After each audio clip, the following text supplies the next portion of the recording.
What's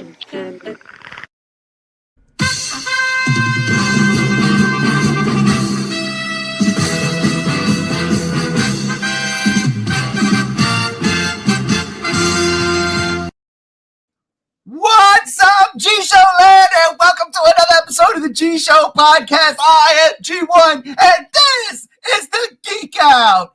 And I'm so happy you're here to join us on a Friday. It's a fun Friday. Fridays are fun for all of us. I am tired. Work beat the living hell out of me. I don't think I worked this hard since last year. So I am a pooped G1, but that won't stop me from going on a rant and rave later today. I don't care. I'm in. Who else is in with me? Of course, the co-host, the cohorts, starting with in order of appearance, G73, aka Megsy, aka my brother Chase. How the hell are you? I'm doing all right, man. Just enjoying the cold air while I can. Gotta love the cold air, especially on a hot summer day. Coming in second, gets home from work a lot earlier than I thought.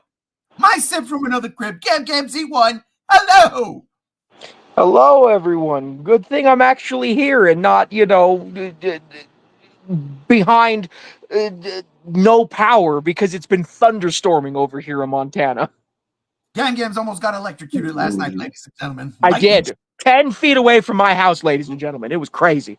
His hair's still on end. And last but not least, said he was going to be a week late, but he made it anyway. Time travel's a son of a bitch. It's real, ladies and gentlemen. It's real. Just like from the great state of the tri-state, which is also real.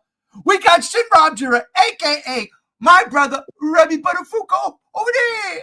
Over there. With a beer. Hi, everybody. Happy Friday. My dick hurt. Well, okay, yes. I guess there's a lot of reason for that. But let's start with we got a lot to talk about. There are a bunch of things. Fucking the Godzilla ride showed up this week, and I forgot all about it. So that was like a last minute addition. But I would be remiss if we did not start with the news of last week, and that was Fantastic Four and Superman going at it for the box office weekend. Now, obviously, Superman in its third week wasn't going to topple Fantastic Four in its opening weekend. That was never, ever the case. But, in a surprise twist of fate,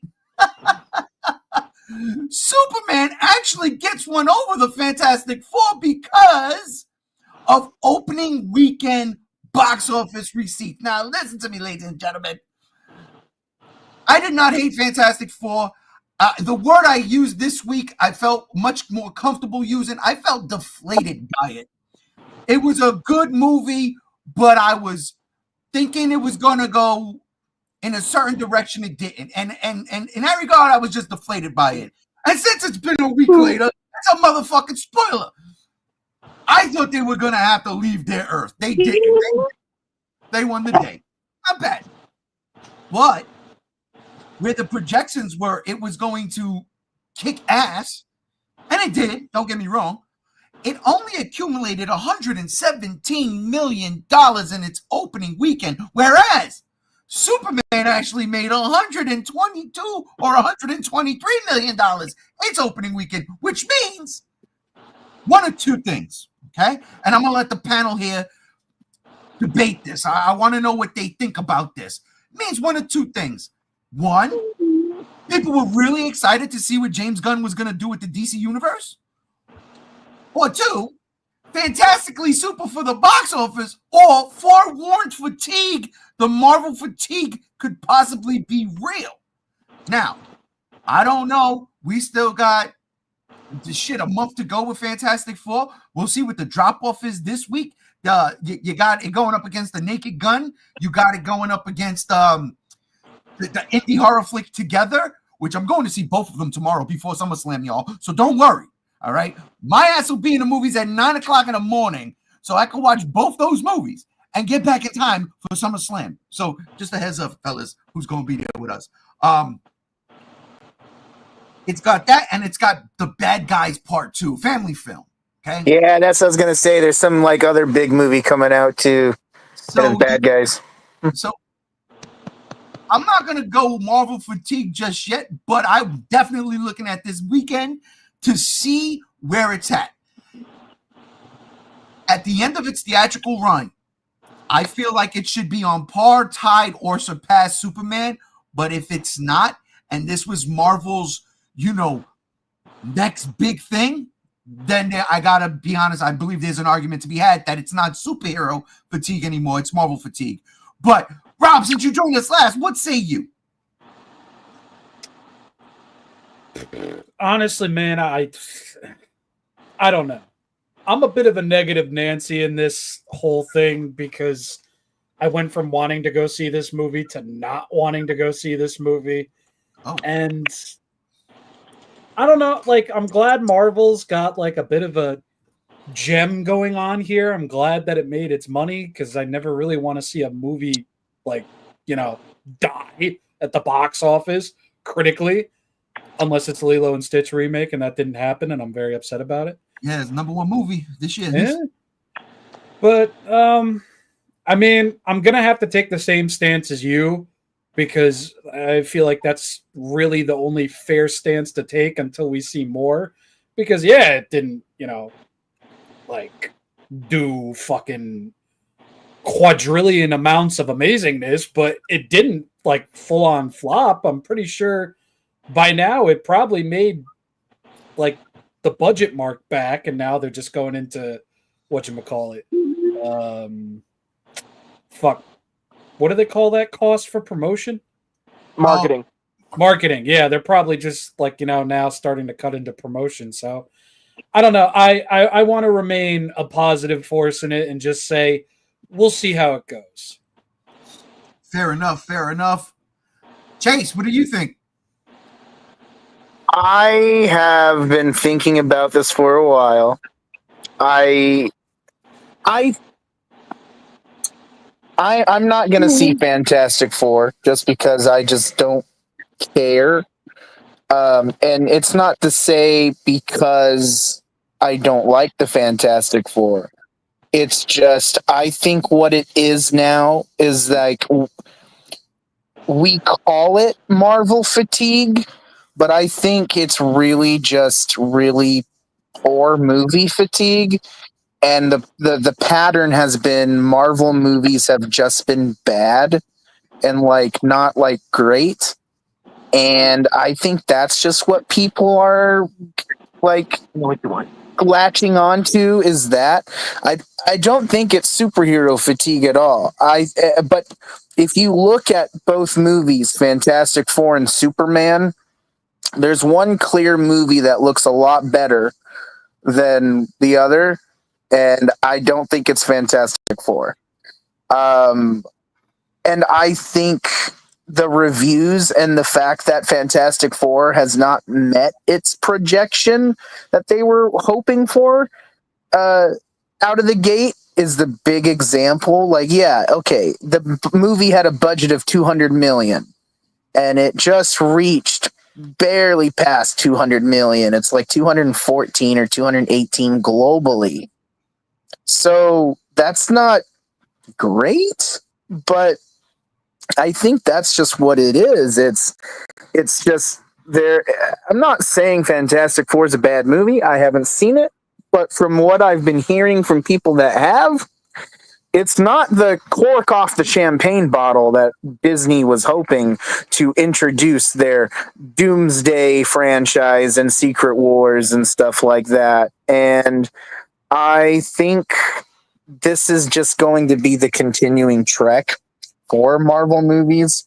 Unless you do something completely different and unique and really put quality into it, I don't think we're going to be getting any more bangers. I mean, people are probably going to look at Doomsday and go after it just because it has a huge bill of actors on it and Robert Downey Jr. playing Dr. Doom, of course. But I don't think that movie's going to be any better than this. And I think that's just where we're at. We're just at mediocre fatigue. We don't like these stale movies. We don't like these movies that try to appear to be really well, but then just don't execute or reach that point. And I just think that's what we're at. I just don't think it's. I think the movie audience is a lot more smarter than we give them credit for it at times. And I just think that's where we're at. Everybody just knows now that Marvel movies. It's kind of like, when you hear back to back, of this movie that's coming out, and then there's the sequel to they're even though they're not direct sequels, but when you get a reputation that starts to go snowballish in the downward slope range, I don't think people just ignore that. And I just think that's what it is. Whereas James Gunn's Superman was, for one, we haven't had a Superman movie in a while. It also was James Gunn's first, entry into this. I wouldn't say, because he's done other things for DC, but this is kind of like his big project as of late. And I think people were just more interested in that. I don't think a lot of people were interested in Fantastic Four. I mean, yeah, Pedro Pascal is a big thing for that, and Joseph Quinn as the Human Torch is a big thing because he's a new upcoming actor. But I don't think it was enough to really get people into seats. And yeah, that's just how I feel. I just think people are just tired of poor movies. Well, funnily enough, you mentioned something that I'd be remiss not to correct.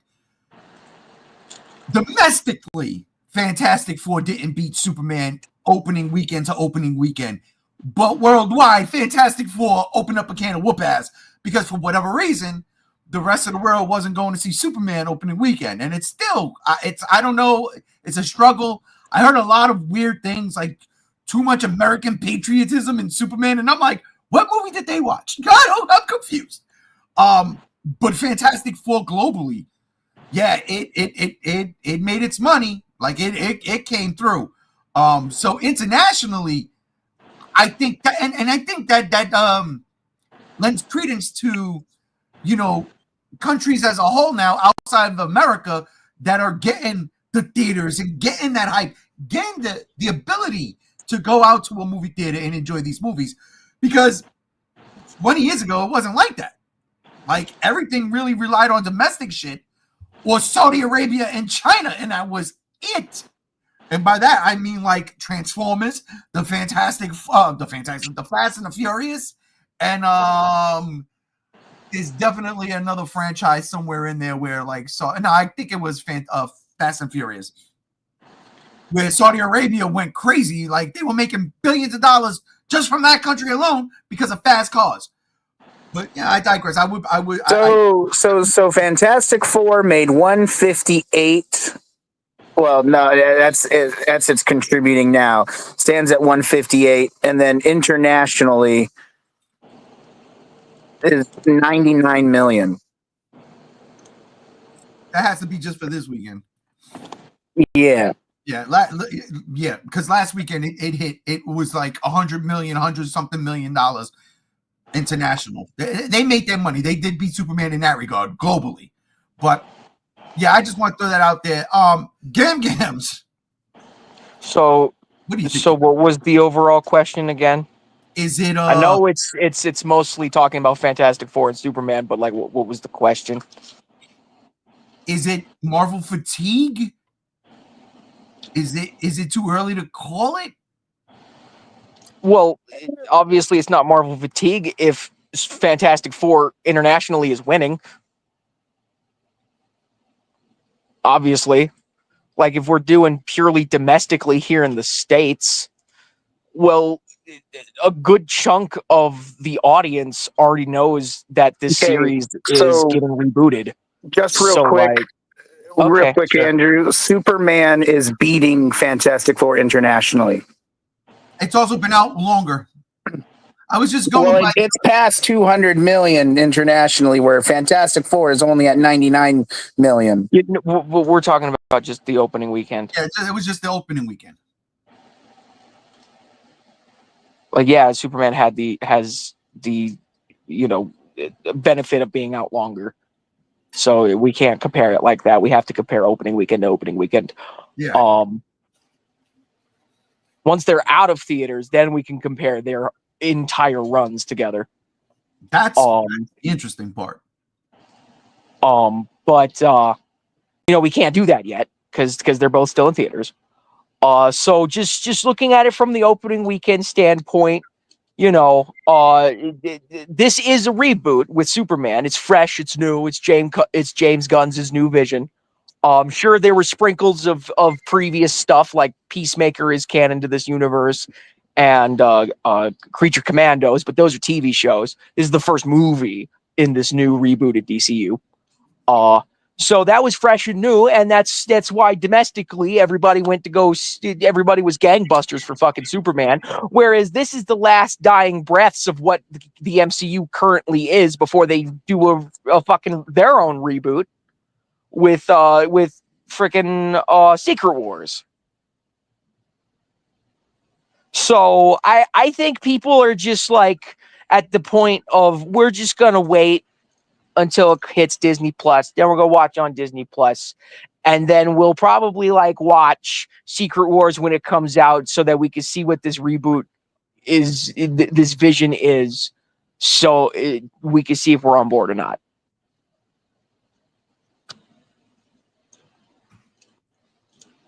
Dead Space. Hello. I love Dead Space. Did you see that the remake's currently on sale? I know, right? But we already bought it, so like. Well, it's also on Game Pass. Oh, it's on Game Pass. Or EA Play, whatever. Did we lose Ray? No, we didn't lose Ray. G1 had to go grab his dinner. He'll be right back. It's 4 in the afternoon. Fucking live streaming, right? That's right. Goodness gracious. 4 in the afternoon. You're eating dinner this early? No. I mean, you do go to bed at 9 o'clock. Yes. So let's talk about how we're going to forcibly genocide that of EA so they can make Dead Space 2 remake. Because let me tell you fucking something. That team came out and above and beyond for Dead Space, and they got fucked because EA just has way too much of an unrealistic take for that of a remake of a game and what it's going to make. I have a question. Why would we remake Dead Space 2 when we could just make Dead Space 4? Good. That's the big fucking elephant in the room. Because who like wants to make video Dead game Space remakes, they're cool and all, but like why are we repackaging old games to sell at full price to make more money on them when you could just make new game and then just make old game available to play via backwards compatibility and game preservation? Hashtag stop killing games. Fuck you. Gonna stop you right there. The original is available for backwards compatibility. It is. And the remake is the remake is a top to bottom, like full on remake that adds to what the original did. Plus, I don't want Dead Space 3 to be fucking canon anymore. So yeah, anyway, I really liked. I guess still on the topic of it, I really liked Dead Space remake, and I liked what they were going to do with Dead Space 2, but it just sucks it never got off. Yeah. Real quick, our favorite web slinger swings in from his super duper really ooper teaser trailer, which was fucking terrible. Spider-Man comes in and says, "Eating mashed potatoes for dinner." With the look, you know it. You disgust me, Spider-Man. You know. Oh, I remember that from last week. Shit. Yeah. That's why he said he's eating mashed potatoes. You disgust me. I tell you, last you week. You disgust me. You're a monster. I was hooked up. All right. Last but not least, with this topic here, I got to be honest. It is Superman. Are you kidding me? Look at this shit. It's Supes for sure. Super for sure.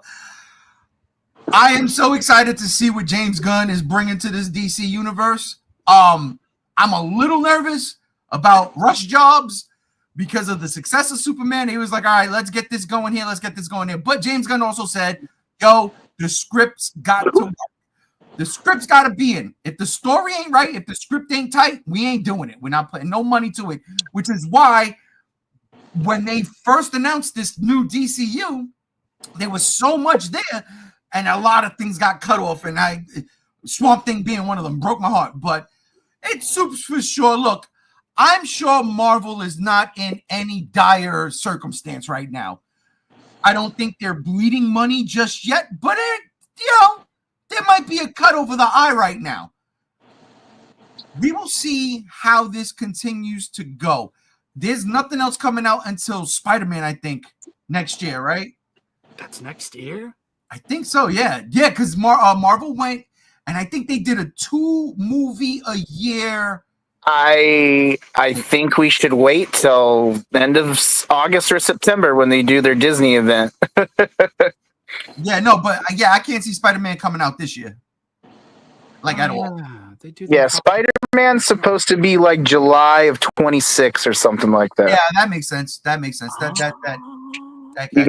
You got Daredevil's Born Again 2, and then the Punisher spinoff, and then something else. I can't wait for Punisher to hug children and give them flowers. Dude, I know. Punisher being less violent and Brand New Day. Kiss my ass. He's a variant. It ain't the real Punisher, guaranteed. But it's John Bernthal. Speaking of variants, all right? Variant comic book covers. Here's a really cool one. Time to get into our next topic, and I'm going to start with the rematch everybody wants from Justice League versus Godzilla versus Kong 2. Now, this got shown off at Comic-Con, but it felt like more like we were Comic-Con. Do you see what I'm saying? You see what I'm saying? Because where the fuck was everything we was kind of promised? I'm using Godzilla here as an example because, for the love of God, that's really what we were paying attention to. I think this is where I crashed out last week. When nothing showed up, nothing interesting showed up in that panel, I went straight up like, you know what? Fuck it, whatever. And I just started cracking them like a Vin Diesel movie. Fast and Furious. Like right now, matter of fact, I'm getting my blood up. The disappointment was kind of real. And now there's been fallout over the week as to why and what happened. So, and I'm going to leave Godzilla and Superman up because, Superman still, right? Super for show. What happened? The entire Godzilla panel from Comic-Con is up and available. Thank you, Kaiju Canuck. Thank you, Kaiju Canuck, for real though. For real. You were the real homie. Shout out to Kaiju Canuck for that, bro. Wow. Get on the podcast. Oh, listen, I thought he's going to want to be on this type of podcast. Yeah. I'll ask him. Do it. All right, that means I'm going to have to put a tie on. I'm going to have to watch my language. Shit. No.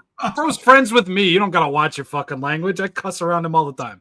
Hey, that's what I'm talking about, jabroni, huh? I'm throwing wrestling there all the time. All right, so thank you, Kaiju Canuck, for giving us that panel. I have an issue with and y'all could get mad or shut me down, or tell me it's something else. I thought Mondo went on way too long for fucking poster. Dude, the toys in general went on for too long. I agree too, because they did rush. And what kind of pissed me off is when the art director for Monarch Kingdom of Monsters came on. They rushed them. They jumped them ahead like 5 or 6 slides. So now, in your head, you got this presentation you're gonna do. You got it all mapped out. All of a sudden, you're Johnny on the spot. They throw away your first 5, 6 slides. Well, now you got to play catch up in your brain, and he turned to mustard. Well, to be fair, when it comes to the Monarch Legacy of Monsters panel, they had to cut out a lot because there was copyrighted footage from the actual show. What? Yeah, nothing from season 2, just clips from the first season. Yeah, but it was from when I was watching, because I was watching that whole thing. There was a lot of how we made this and how we did that and how we composited this shot with this. That's copyright shit? What? Well, the actual clips from the show that they would play, yeah, those are copyrighted by Apple. It's stupid. Apple, how did they sign off for this guy to be there then? It doesn't make sense. All right, I digress. That's two. All I know is it was a disappointment because in Toho's or the Godzilla pages official statement, they were good. They said surprises, and there was no surprises. Not one.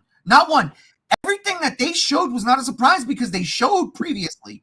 The Teenage Mutant Ninja Turtles X Godzilla thing happened earlier, or happened on Thursday. It happened on Thursday, as a matter of fact. There was no surprises, zero. It pissed me off because something, man, anything. This Shin Godzilla 2 story has been going on for almost a month now. You would think you got Shinji Higuchi there to say something. And all they do is showcase the trailer for 4K in theaters August 16th, ladies and gentlemen. Get your tickets now. Come on, man. Come on. Something happened. The floor fell out from underneath them. I really want to know, and I'm not going to start with you because you probably know too much. But Games, what did you think happened? Because you were very vocal when I posted. Oh, dude, this whole thing was fucking bullshit. All right, because what kind of panel was this? Your first dedicated Toho Godzilla panel at San Diego Comic-Con, and your first half hour is toys? Excuse me, I have the hiccups. Sorry. Is toys, dude? No! What the fuck are we doing? If I wanted to know about the latest pre-orders and what's coming out in the toy world, guess what? I have dedicated YouTube channels to tell me that crap. I have my Google News reel to tell me about that crap. I don't need Comic-Con for that crap, all right? That's a waste of time. And then we get to the actual, like, comic books and other things like that. Sure, we got some preview panels for, like, the Kaisei era and the Teenage Mutant Ninja Turtles. Like, we actually got some internal panels rather than just the covers, which was what we got on Thursday. But you know, other than that, we didn't get any actual reveals. It's just all the same stuff that we knew either days prior or months prior. All right, that's just terrible marketing on both Toho and the Godzilla brands, like, front. That's just terrible marketing. And then with that, it was cool to get some behind the scenes look at Monarch Legacy of Monsters Season 1. Where's our trailer for Season 2? That's what I'm talking about. Where the fuck was that? That would have been hype. Where's the trailer where's a new trailer, a new Comic-Con exclusive teaser trailer for Godzilla Kong Supernova? Ooh. Where the fuck was that? And just like you said, where's the shit for Shin 2? For Shin 2, if that's, you know, indeed happening. Like, what the fuck are we doing? Oh, Shin Godzilla's getting a new 4K release. We know it's coming to theaters, Shinji Higuchi. Why are you standing here talking to us about it and not a sequel? Or potential sequel. Potential sequel. Potential. Yeah. Potential. Like the potato mask. No, this whole panel was a waste of time. This whole panel was just a nothing burger. And I don't know why Toho spent so much money to get a panel like this going when it was such a nothing burger of a panel. God, you know that's what? Just a waste of time and money on Toho's part. That was a mini rant right there. Yeah, it was a mini rant because this is Toho's first panel at Comic-Con, and this is what you fucking give us. Fuck off. Like the shit that we get on Godzilla Day in Japan, where I don't understand a word anybody says ever. That's more hype. I look forward to that every year. They also show a lot of toys on Godzilla Day. You know that, right? Like, they do. Don't get it twisted. They do. But they also bring the goods. They do. when it comes to the Godzilla Day shit. If they're available. If they're available, yes. Last year was kind of bad. Well, Chase, I know you don't read comic books and stuff, but how awesome is this cover? I hope Godzilla wins again. It looks dope. I was listening to the writer. He's not. He's not. Like, Godzilla's about to get a tooth knocked out. But this cover is cool and all, but what about this cover? Because I really love this one. Oh, that one's good. I like Kong that. went for brunettes now, it looks like. Yeah. I love Kong's face of absolute shock and surprise. Like, yeah, Kong's just like, what the fuck? So good. Oh, I love it. Maybe he thought Wonder Woman's lasso was her hair. I don't know. Maybe he's colorblind. Who knows? He only sees blonde or gold. But now this is another cover that I saw this and I was like, is that even real? I thought it was fake at first. But no, this is official. I love this cover. I'm gonna go find this cover. This is the one I want because I just love Kong, shock, and surprise. Anyway. Oh, come on. You know you're going to get both so you can get the badass Godzilla with the Superman in the foreground. Come on, man. Stop reading me like an open book, bitch. But Chase, joking aside, comics aside, before I get to you, let's see what the... Spider-Man swings back in. Kong's just like me. Muscle Mommy and Joya. Hell yeah. We are all Rhea Ripley fans here. Yes, we are. We are all mommy fans. Hell yeah. Hell yeah, brother. I'm going to sip my beer to that. Clink. Clink. All right, so Chase, what did you expect a lot more than what we got, and how are you feeling about that? No, I wasn't expecting really anything. Because when they talked about what they were putting up on for their panels, nothing really excited me. It was all comic stuff. And like, I just, not that I don't like comics, it's just that's not what I look at when I'm looking for Godzilla entertainment. And so I wasn't suspecting anything. I kind of knew it was going to be this lackluster. But I was at least hoping that they would at least shown Monarch season 2. But apparently all that money went into the Super 7 Godzilla head they put up, wherein you can buy toys through a Godzilla -1 head, giant life-size head that they put up. So I think that's where all of that went. Yeah. He's chomping down on a subway car, and the actual subway car is the store. Yeah. But yeah, I wasn't really expecting anything, so I'm not like that disappointed. I felt like they weren't going to show anything. And as far as the Shin Godzilla 2 stuff, it's like I said when we were talking about that. I think when Bloomberg brings that stuff up, and I think when they mean the potential for a sequel for Shin Godzilla 2, they mean that literally in the sense that they just brought it up as an idea and then it's not happening. That's just kind of how I see it.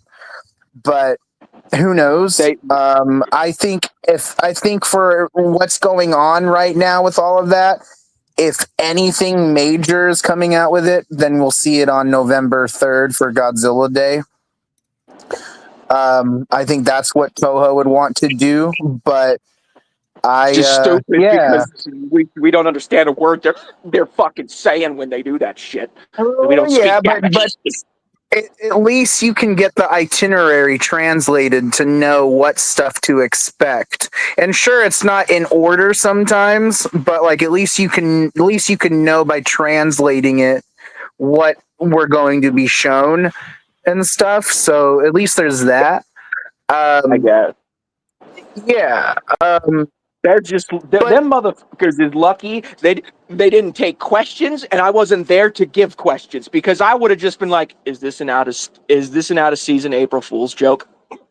Yeah, yeah. I wasn't like shocked or anything. I mean, it sucks that they couldn't have given us any information. I feel like if Toho really wanted to make an impression, it would have been cool if they shared with us some type of like detailed plan, or like if they're talking about wanting to do video games, why don't they talk a little more about that? You know, why don't they do something to give us something? You know, it's not, I get you want to keep things secret for when you're ready to announce it, but why won't you still dangle something in front of the fans to get them Yeah, excited? Like, talk to us just about like, like, hey, yeah, they just talk go, to us. hey, boys and girls, y'all haven't had a video game since 2015, right? Well, we're working on something, and that's all they Yeah, gotta say. that's exactly. It's all they have to say is we're just working on something. You know, I feel like even with movie news, just even mentioning, you know, yeah, we're working on the sequel to Godzilla -1, and we're really excited and can't wait for you guys to see what Godzilla is going to go up against. Or even if they bring up like Shikishima or anyone like that, and if it's still following that group of characters, I think it would have just been cool to just give us something to be like, all right, cool, Toho. But no, we got just comics, and I can't stand Mondo. So, you know, just seeing his stuff is just, you know, it's not interesting to me because I don't want to pay $280 for a Godzilla figure that looks like a lava lamp. So you know, it's not my, That's so fucking funny. you know, it's not my. Oh, that's fucking great. That's peak. Looking like a fucking lava lamp. I mean, it does. It looks like a jewelry pot or something like that. You know. You and your lava lamp looking ass. He's dead, Jim. You killed Rob. I mean, thinking about it though, if there was an actual real Godzilla lava lamp, like a burning Godzilla lava lamp, that would be dope. But yeah, so you know, not wasn't too shocked or surprised, but yeah, I'm bummed.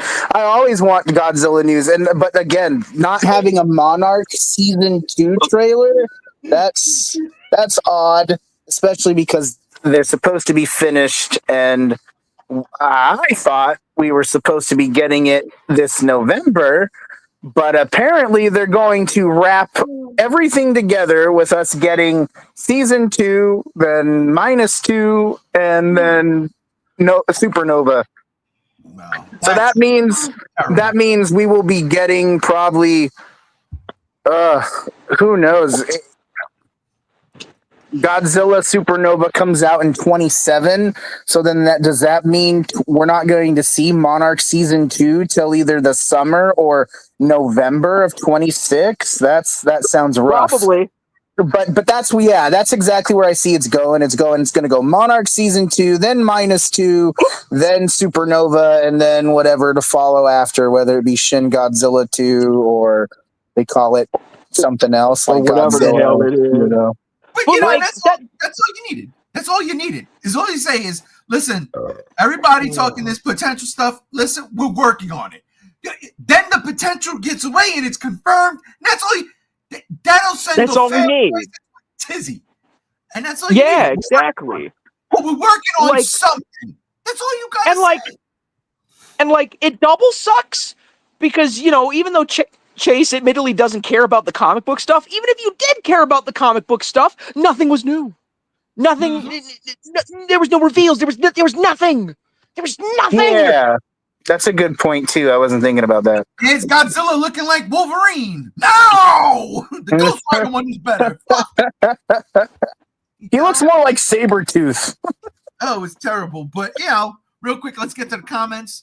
I didn't bother watching because I always expect this. All right, it didn't work. I always expect disappointment for these type of things regarding Godzilla. No games teases again. Yeah, yep, right? Nothing. Nothing. Didn't I make the fucking Godzilla games? Not anymore. They don't have. Yeah, they don't have the license anymore. They lost the license in like 2018 or some shit.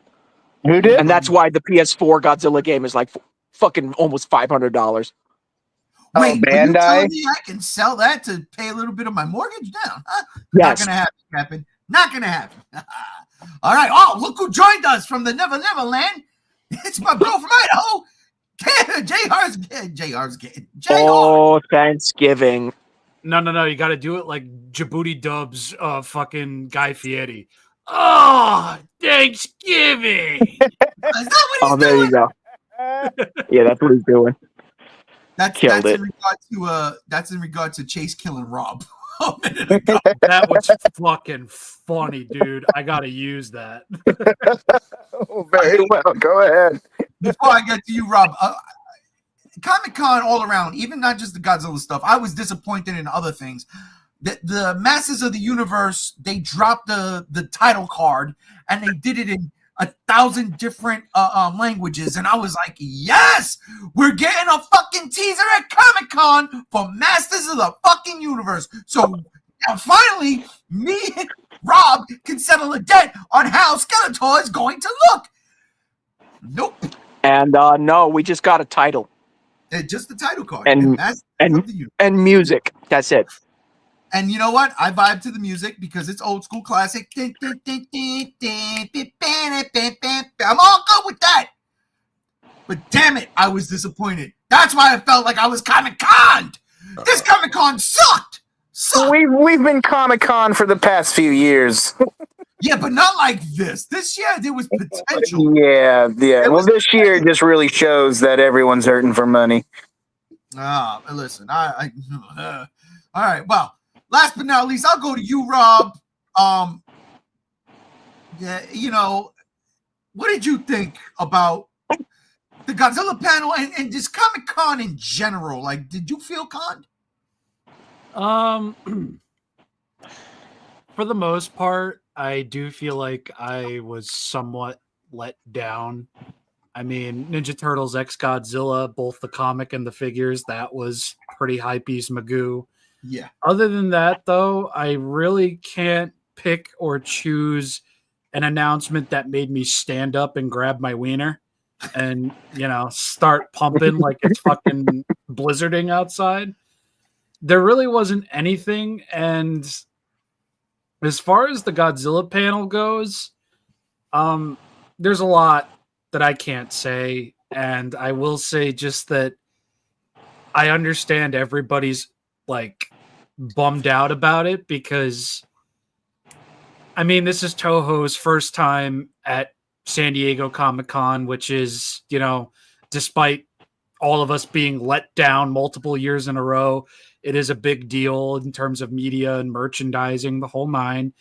And knowing that Toho has potential projects in the works and all that other fun stuff, it's just the panel felt very last minute, not in terms of planning, but just in what they were going to discuss. Like shoehorned. Yeah, they're the whole toys taking up the first half hour of it. That definitely felt like they were making up for a time slot where they were supposed to be talking about something else, be it -2, be it Monarch, be it damn near fucking anything. And the more I watch the footage, the more it really does start to feel like, okay, something else was supposed to be here. And it's not just because I'm conspiratorial or anything like that, conspiratorial, but yeah, for the most part, I really didn't give a shit about the Masters of the Universe reveal. It's great. It's a fucking logo. Thanks. Fuck off. I was excited to see that 9 Inch Nails had a limited pressing of their new single that's going to be in the Tron Ares soundtrack. I thought that was really cool. Wanted to nab one, but $249 for a vinyl in the shape of the Master Emerald really ain't my vibe. So there was that. Other than that, though, Comic-Con was a bit of a bust. The coolest thing to come out of it was Super 7's pop-up and knowing that, Toho execs were having the time of their lives there and everything sold out very quickly and Super 7 got their shit out there and did work. That was fun to learn. But other than that, I'd say Comic-Con was more eventful or about as eventful as whenever they shove a camera up your asshole to see if you have fucking tumors and shit. I'm not going to say a colonoscopy. Yeah, Comic-Con was more like a comic colonoscopy because it's literally just worrying about the buildup, and then you wake up, your ass is sore, and the doctor tells you, "So we stuck a camera up your ass. It's kind of like my jaws," and that was it. Yeah. Speaking of Super 7 exclusives, I just right now unboxed my pinball variant color Godzilla and Mechagodzilla, and fuck me, these things are gorgeous. Let me see how I can work this without being in the fucking way. Just hold the figures up to the camera and get out of the way. That's what I do. Bam. Stupid glare. Anyway, the boxes are fucking dope. Yeah. The boxes are dope. Look at that. Dope. Red dorsal fins, man. Oh, God damn. So good. I love it. I love it. Pinball. Gotta love pinball, bro. You do. You do. This Mechagodzilla is sick too. That dark gray, almost smoke gray scheme with the red. Ha! Ha! Ha! Ha! I feel like the fucking captain on fucking -1. Ah! I love him. All right. Speaking of -1. Speaking of -1, we're -1 co-host because he's out, jerking himself. Jayhawk comes in, what won't be a con? Me interviewing Linda Miller at Tri-Cities Comic-Con. It's true. That is happening. Our fucking boy, all right, JR, He's just becoming a con interviewer. He's doing his thing. He's making his rounds. He is going through the motherfucking convention circuit. And let's go. Let's go. Who's Linda Miller? He's gonna kill you. You're joking, right? No, who's Linda Miller? She was You're fucking with us. the blonde girl from King Kong Escapes. She was. Oh, I have never seen King Kong Escapes. You know what? I'm not even going to blame Chase for that. Criterion, you have access to most of the Showa era from Toho. Toho, stop being a bunch of fucking shriveled sacked little bitches and start getting this shit out. Hold on. You can't even blame either of them. That's on Universal. No, because they have the rights to distribute and they're not using them. Hang on. Oh no, yeah, this is a Universal DVD Blu-ray. Never mind. That's Rob. That's Rob's little morsel of information of the week. They can't. They're just choosing not to. Yeah, I think all I know about King Kong Escapes is Mecha Kong, or is that a different Kong movie? No, Mechanicon is it. That's it. Love that fucking thing. All right, well, from Godzilla at Comic-Con not becoming much to holy shit, what the fuck is this? Jesus Christmassy Christ! Here's our new Godzilla video game. Godzilla the Ride 2, Great Clash, whatever you want to call it, fucking believable. Looks amazing. Rob, we were talking yesterday about this particular photo in general, and how you like, nah, it's just, the smoke behind him. Bro, no, that shit is billowing out of his back. Watch the video. I can't video stream this shit. I did watch the video, and the smoke is already pre-existing. And when Godzilla tosses him over there, he starts charging, and it's just illuminating the smoke. He's got this smoke billowing out of his back. Oh my God! I need you to stop coping because you're coping exceptionally hard right now. He's not burning -1. Not yet. It's so fucking dope. And then take a look at Mechagodzilla's mouth, though. Is that not a shin mouth? No. Y'all see that? Look. What is what? It's a shin mouth. His mouth is not splitting open at the bottom jaw. No. Yeah, they showed the jaw right there. And you're coping. They showed the figure with a gun in its mouth. It doesn't need its jaw to split open. Well, it has an actual gun in its mouth. This is a good that comes through the throat. No. He was saying Godzilla, not Mechagodzilla. Godzilla had the split mouth.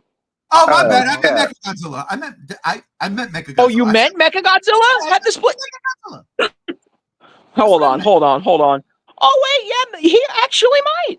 He actually might. I think Actually- that's just a charging method because when he finally fires it, it looks like it's coming out of his nose like anime trilogy Godzilla. I could see that too. That Yeah, no, that I is just thought that was- dope That's double a cool reference. detail. I It's just a thought cool- that was cool an detail. interesting look, because it looks like his mouth is opening, the jaws split open, but he's mechanical, so that works. But I was like, oh, is that the Like a rail gun? That's kind of cool. Oh, not for nothing though. A rail gun Mecha Godzilla weapon. All right, look, I like G Crusher, right? Even though it is what it is. But I also like Plasma Grenade. It is what it is. Yeah. The offensive fucking capabilities that was the original Mecha Godzilla. That thing was all time powerful. This shit looks cool as fuck. And there's the green. There's that green that we saw in that the China Godzilla thing. Is that even? I don't even know what You that mean is. South Korea? South Korea, not Japan, Asia. Is I that think racist? that was made in Taiwan. Good lord! But look at this. Oh man, I love. You can see Mecha Godzilla like, hey, how you doing? I'm about to punch the shit out of this motherfucker. I love that Godzilla is like a brownish red. I hear that. It makes me really curious to like. It makes me want to see God's. Are we going to see with -2 Godzilla's regeneration? We get to watch that with him. Reviving himself. I mean, so this is supposed to be like a direct sequel to the first ride, correct? That's apparently what they're saying, because Toho's marketing it as like a continuation. So. And this definitely looks like -1 in present day. I mean, look at this thing we're flying in. It's a drone. It's a heave. Yeah. Oh, tail swipe. I just love this shit. Like, Godzilla looks cool. He looks very Showa-esque too in this particular. Yeah, I was just gonna say that he almost looks like 64 Goji for when he fights Mothra, or 63. Yeah, he looks like he's got dirt all over him, like he came out of the ground. Ooh. Yeah. Red clay. I like that idea. Holy shit. Is that what it is? Hey. Oh. Godzilla getting chucked by Mecha Godzilla right there. This is just cool fucking shit, but I'm going back to my favorite shot, and that's this, obviously. But okay. Games, what do you think about this? Like, is this so fucking awesome? Are we going to steal bits and pieces for this for -2? Like, is Yamazaki apparently this ride is going to like tie into -2 somehow. What? That's what I heard. We talked about that in a podcast like fucking, I want to say like 3 months ago or some shit, when this ride got confirmed to be being made or whatever the hell. And I don't see how it's supposed to tie into -2 anymore. But I could be surprised. I don't know. They could just like jump the gun and say like Godzilla spent the past like 50 years or something regenerating, so now we have advanced technology. And we're closer to modern day. I don't know. But regardless, this is dope. This is cool. I heard that this ride is coming to the United States in some capacity. By God, I'm gonna ride it. What? Come on. Yeah. Man. Don't tell me that. Yeah, it's gonna start in Texas. Texas. Guess I'm visiting Texas. You did it, Texas. You're getting me to visit you for one thing. No, fuck you, Texas. Now you got me riled the fuck up before the next fucking thing. You got me riled the fuck up, Texas. And I'm looking at you, Dallas, and Jerry fucking Jones. You know me. I'm a Cowboy fan, goddammit. But To douse the fire a little bit, I heard it was going to come to Seattle, too. Seattle's much closer. I might wait until it comes to Seattle then. Yeah, it depends which Godzilla pop-up store, because it's kind of like that. It's going to be like a traveling thing.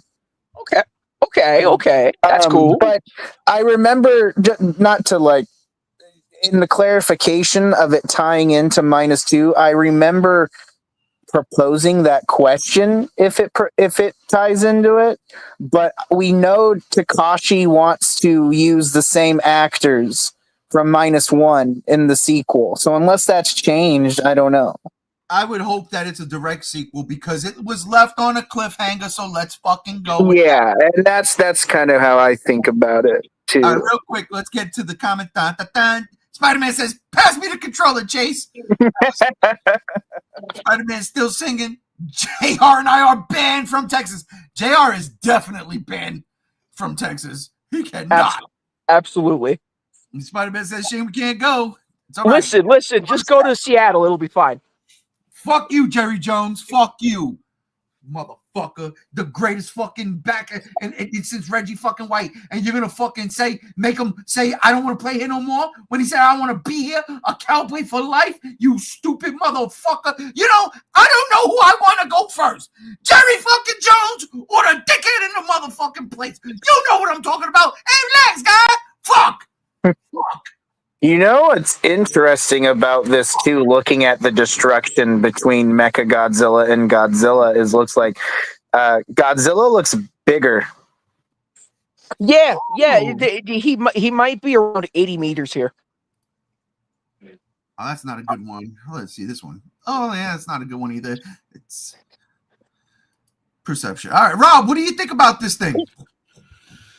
I think it's cool that Yamazaki is. I mean, his company is working on this, right? Or is it a different? Yeah, it's Yamazaki. Okay, so I think it's cool that his company gets to flex their muscles, have a little bit of fun, go a little bit ridiculous with things. Because let's be honest, it's good to stretch the creative muscles with shit. And following King Ghidorah, it's like the obvious choice would be Mechagodzilla, since Rodan was dead in the background and Mothra hasn't shown up yet. They're saving that for Ride 3. So I don't know. I think it's cool. I'm excited for the eventual movie monster series release of this Mechagodzilla. Yes, because I know it's going to happen. I know it's going to be shown off at Godzilla Day, and I know it's going to be beautiful, just like the first 2 Ride figures were. I'm here for it. I'm about it. I really don't have any negatives towards this. I really don't think it's going to tie into -2 though, because this is a hard, like 90-degree acute angle turn from that of -1. And I know the franchise has done that in the past, and that it prides itself on that, and that's great.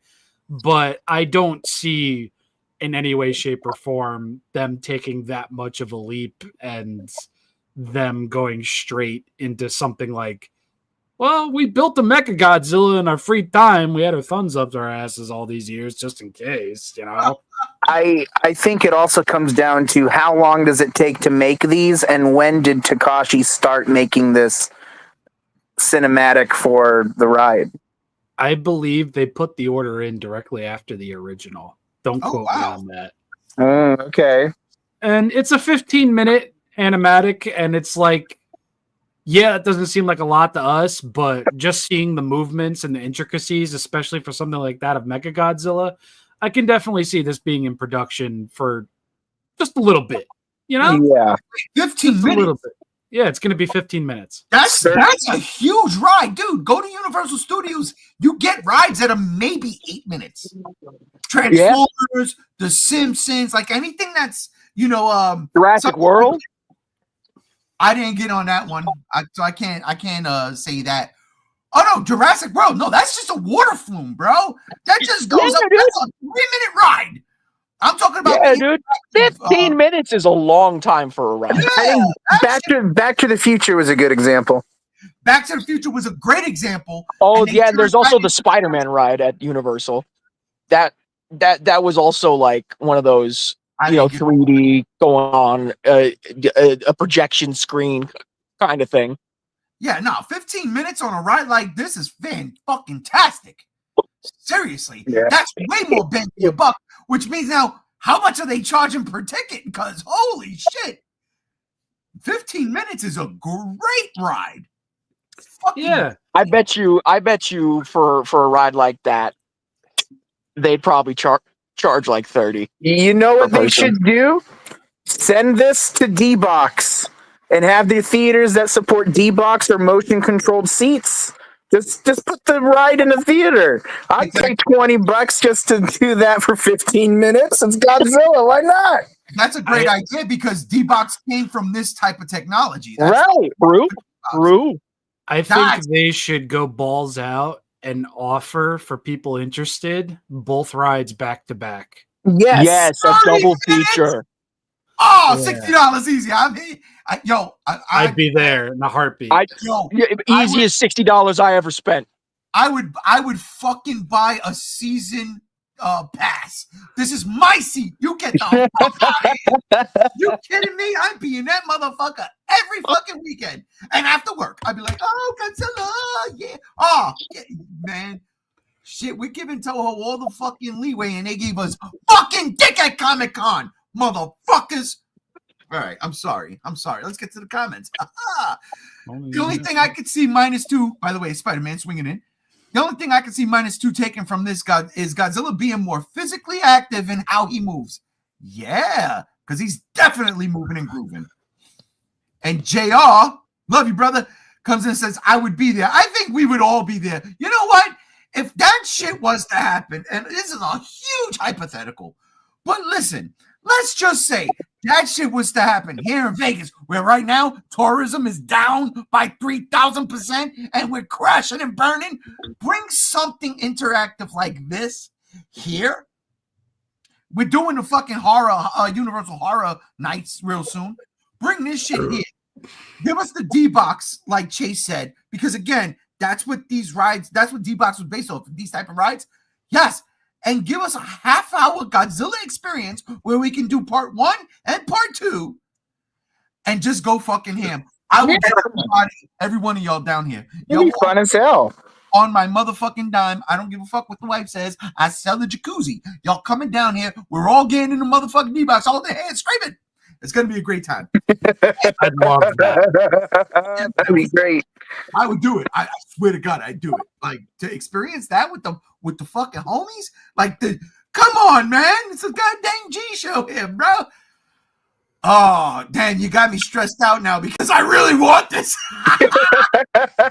We just got to materialize it then. Good Lord have mercy. All right. Fuck. Vegas, we got to pick sign up, baby. This is it. I mean, it does get me really excited for what we could potentially see for -2.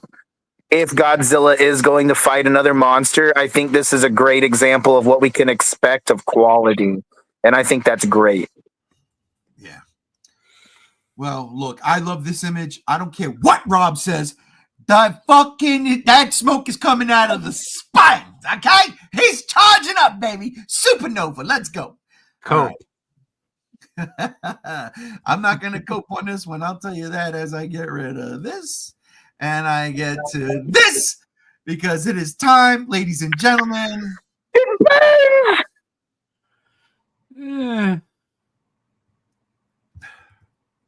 Trenton, you son of a bitch. or, as I like to really call it, oh, what's lore got to do with it? Right? What's lore when you dance fucking Trachtenberg? This motherfucker. God. Now everyone's starting to see what I've been talking about. Look, man, I'm gonna be honest. Prey was dope. Love the movie. Can't complain. Especially because they retconned the idea of that predator being the first one on Earth. Thank you.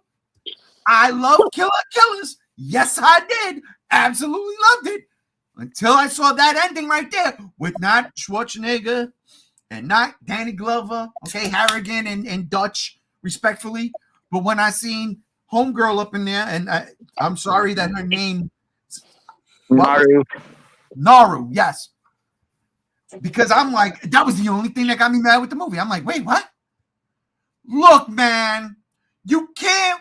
I said this during when we did the review. You cannot, absolutely cannot take the fucking people that beat the Predators, put him in stasis so another generation can fuck around and find out. No, that's stupid. Literally, fucking Harrigan got the gun as a trophy because he beat the Predator. He killed him. Schwarzenegger didn't get a trophy. He got his life because the Predator killed himself. But Harrigan got the trophy. Naru got the trophy. You can't get them. They're untouchable. They won. You got to leave them be.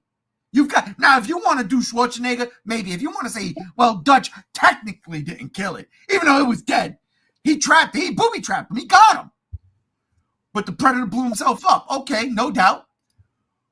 But Naru and fucking Harrigan, I am sorry. No, I don't want your candy, Trachtenberg. Get the fuck out of here with that bullshit. You know what pisses me off even more? If you're going to do this, where the fuck is the autistic kid? Where the fuck is the autistic kid? Where is he? Shouldn't he be in a motherfucking Stasis Pod 2? Where the fuck is fucking Adrian Brody and a fucking hot-ass Spaniard? Where are they? Michelle Rodriguez? No. That's Fast and Furious. Oh, sorry. You know, I'm sorry. I love her name was Anna Rodriguez. Was it? Oh, maybe they're related. Maybe they're related. But where the fuck are they? Come on, man. Fun. We've had movies where We're Ellen Ripley. well, she didn't beat a Predator. Well, I mean, she's part of Alien vs. Predator now, though.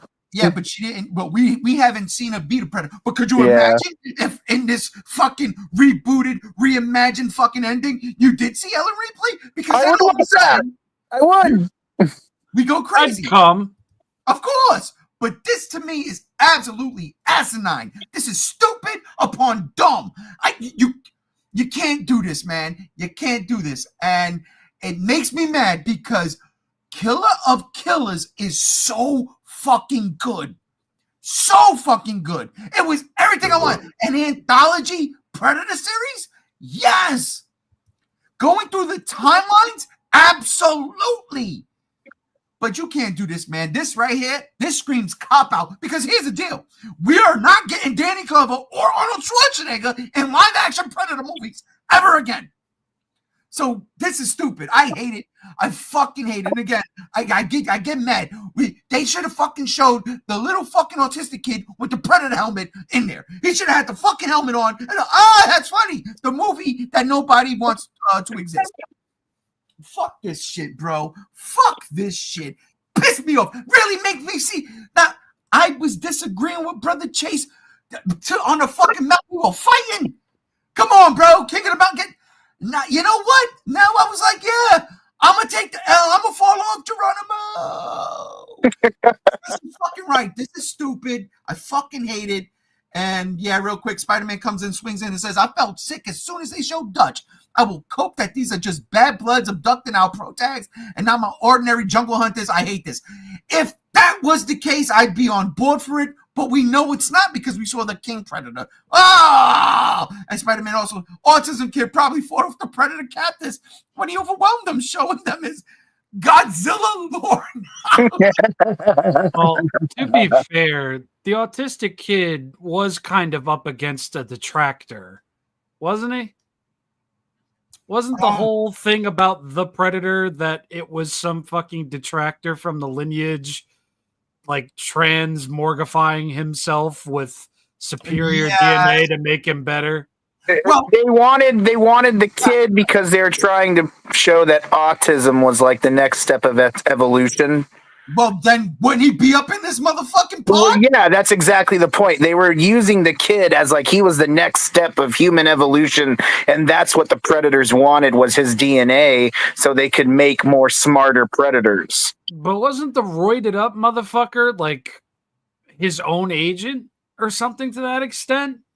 Because he was rogue. Yeah, he was rogue, but he was meaning to do this. He was going to use the kid's DNA for himself. So he's not directly attached to the lineage of predators that are doing this. Well, yeah, it's not canon. Okay, but the predators see that the Yautja sees that this kid killed that thing. Yeah, but at the same time, like using that as an argumentative point, it's like he didn't kill technically one of their own. He killed an abomination, or he went up against an abomination, not somebody, not a predator or a Yautja that they hold in regard. Well, to counteract that, apparently if I remember, the fugitive predator was technically there to protect them. So, like, there's at least that where, like, the race acknowledges the son and all of that, and they're there to. That's why they give him the predator suit at the end to help fight and everything, all in sake of defending the kid. Jesus, that movie is bad. The movie is bad, but still, like, at the end of the day, it's like they wouldn't have taken the child if they were sending a predator there to protect the child. Yeah, but the other argument to that is this group of predators that we've been getting in Trottenbergs are apparently not the predators that we've been getting in the movies we've been getting. These are different. This is a different race, different faction. Even though he's still, that's what makes me so mad, is he's still calling them the Yautja. And but if that's the case, then why are our heroes here fucking locked in stasis? It's because I've been telling you, Dan does not have a fucking clue on what to do with this franchise. He does. There's a vision there. There is an absolute vision, and it's ignoring hardcore predator lore to a T. That's why I'm so fucking mad. I just don't like this idea of let's bring them out every 50 years and see if they can do it again. No, you gave these dudes the fucking trophy. You know what kills me? I'm gonna spoil it here, because it's been out for over a month. Spider-Man Predator versus Spider-Man. What a fantastic fucking series! I'm not listening to this. From beginning to end, fantastic. What the fucking end of that book was so fucking dope. Spoilers. Kraven the Hunter went to New York to hunt the fucking Predator. He was like, I'm going to dope. This motherfucker. And that Predator was a fucking serial killer. He was an outcast. The Yautja sent a fucking hunting team after him because he was a serial killer. He was crazy. And fucking Kraven got him. Him and Kraven had this epic battle in the last issue 4. Epic battle. And I mean, they were killing each other. I'm gonna be real. But Kraven got him. And at the end of the fucking book, the fucking predators that went there to capture the serial killer Predator made him one of the pack. The motherfucking Kraven got like what they did to Lex and AVP. Right, or like, what was her name? Yuri or Shuri in the fucking first AVP book? Oh, Makiko? Makiko, yes. Same. And that's the thing, is that with what Trottenberg's doing is that, like, I get what he's wanting to do, but in all of the lore of Predator and the books, not all of it, but for the majority of it, the classic Predators and the classy predators that we get, like what we see in our movies of, AVP and stuff like that. Those predators real quick. I don't like the term classy when it comes. Well, that's exactly what they are. There is a group of predators, the ones that we've been seeing, that are a very sophisticated and royal tribalistic economy of people, of aliens. And when there are predators that do shit like this, where they're capturing people and doing things like this, they are considered the bad blood, which the royalty predators go after them. And that's the thing. What I don't like is Trottenberg is trying to make it all together as one whole race. And that's just the big problem. Is like, that's not what you're seeing here. You just answered my question, because I was going to ask you and you just answered it. I was like, but they have the king there, like the big bad predator is in, a killer of killers, and we see him in the Badlands trailer too. But you answered that instead of the lore, which is sect, right? Yeah. This is a section here, and this is these idiots here. He's trying to put them all together. Oh, so basically he's making the fucking Yautja without honor. Yeah, he's making them savage. He's not, but what's weird is because in Badlands you do see this kind of like honoristic type tribe of predators. So we'll see how that goes. But as of right now, the killer of killer predators, even the feral predator, maybe, are just savage predators, and they're not like part of what we. Because predator has the Yautja are very sophisticated and intelligent. They have buildings. They have ships that fly around like cars. They have architecture. And then what we see in Killer of Killers is just dirt and a ship. You know, it's like the outcasted predators are being sent somewhere, the bad bloods or whatever. And yeah, I always took that scene at the end when you know they released all three protagonists in the movie. I always took that as one of those fucking outlier planets, like Predators. You know? Like, yeah, you got the Predators planet, which is the hunting grounds, and this planet is like the gladiatorial grounds. That's how I took that. At least. Yeah, that's a good point to put it. Or yeah, I don't know, but either way. All right, Rob, before I get to you, let me read Spider-Man. We need to place Dan in a room with Chase to give him the lore rundown so they can salvage what's been done to this series' lore. Yeah, I agree. Damn straight. Rob, you have any issues with this, or are you good? This is the first bit that Trachtenberg has done where it's just like, this could have stayed on the cutting room floor. It didn't really add anything for me. Killer of Killers personally was already a really great movie. Yeah. This is just masturbatory. It's a little self-indulgent, and it just feels like a very poorly thought out wink and nod, just because, I mean, Harrigan and what's Homegirl's name again? Naru, they have their trophies. They have their recognition. Like Dutch, if it was just Dutch, I guess I could understand somewhat, but it's like this doesn't add to what Killer of Killers already was. At the end of the day, I don't know what Trachtenberg is planning. I don't know what his big plot point is. I don't know what his plans are. And I kind of just have to take it at face value at this point. But this was just unneeded. This is black goo in Romulus levels of just, you did not need to add this.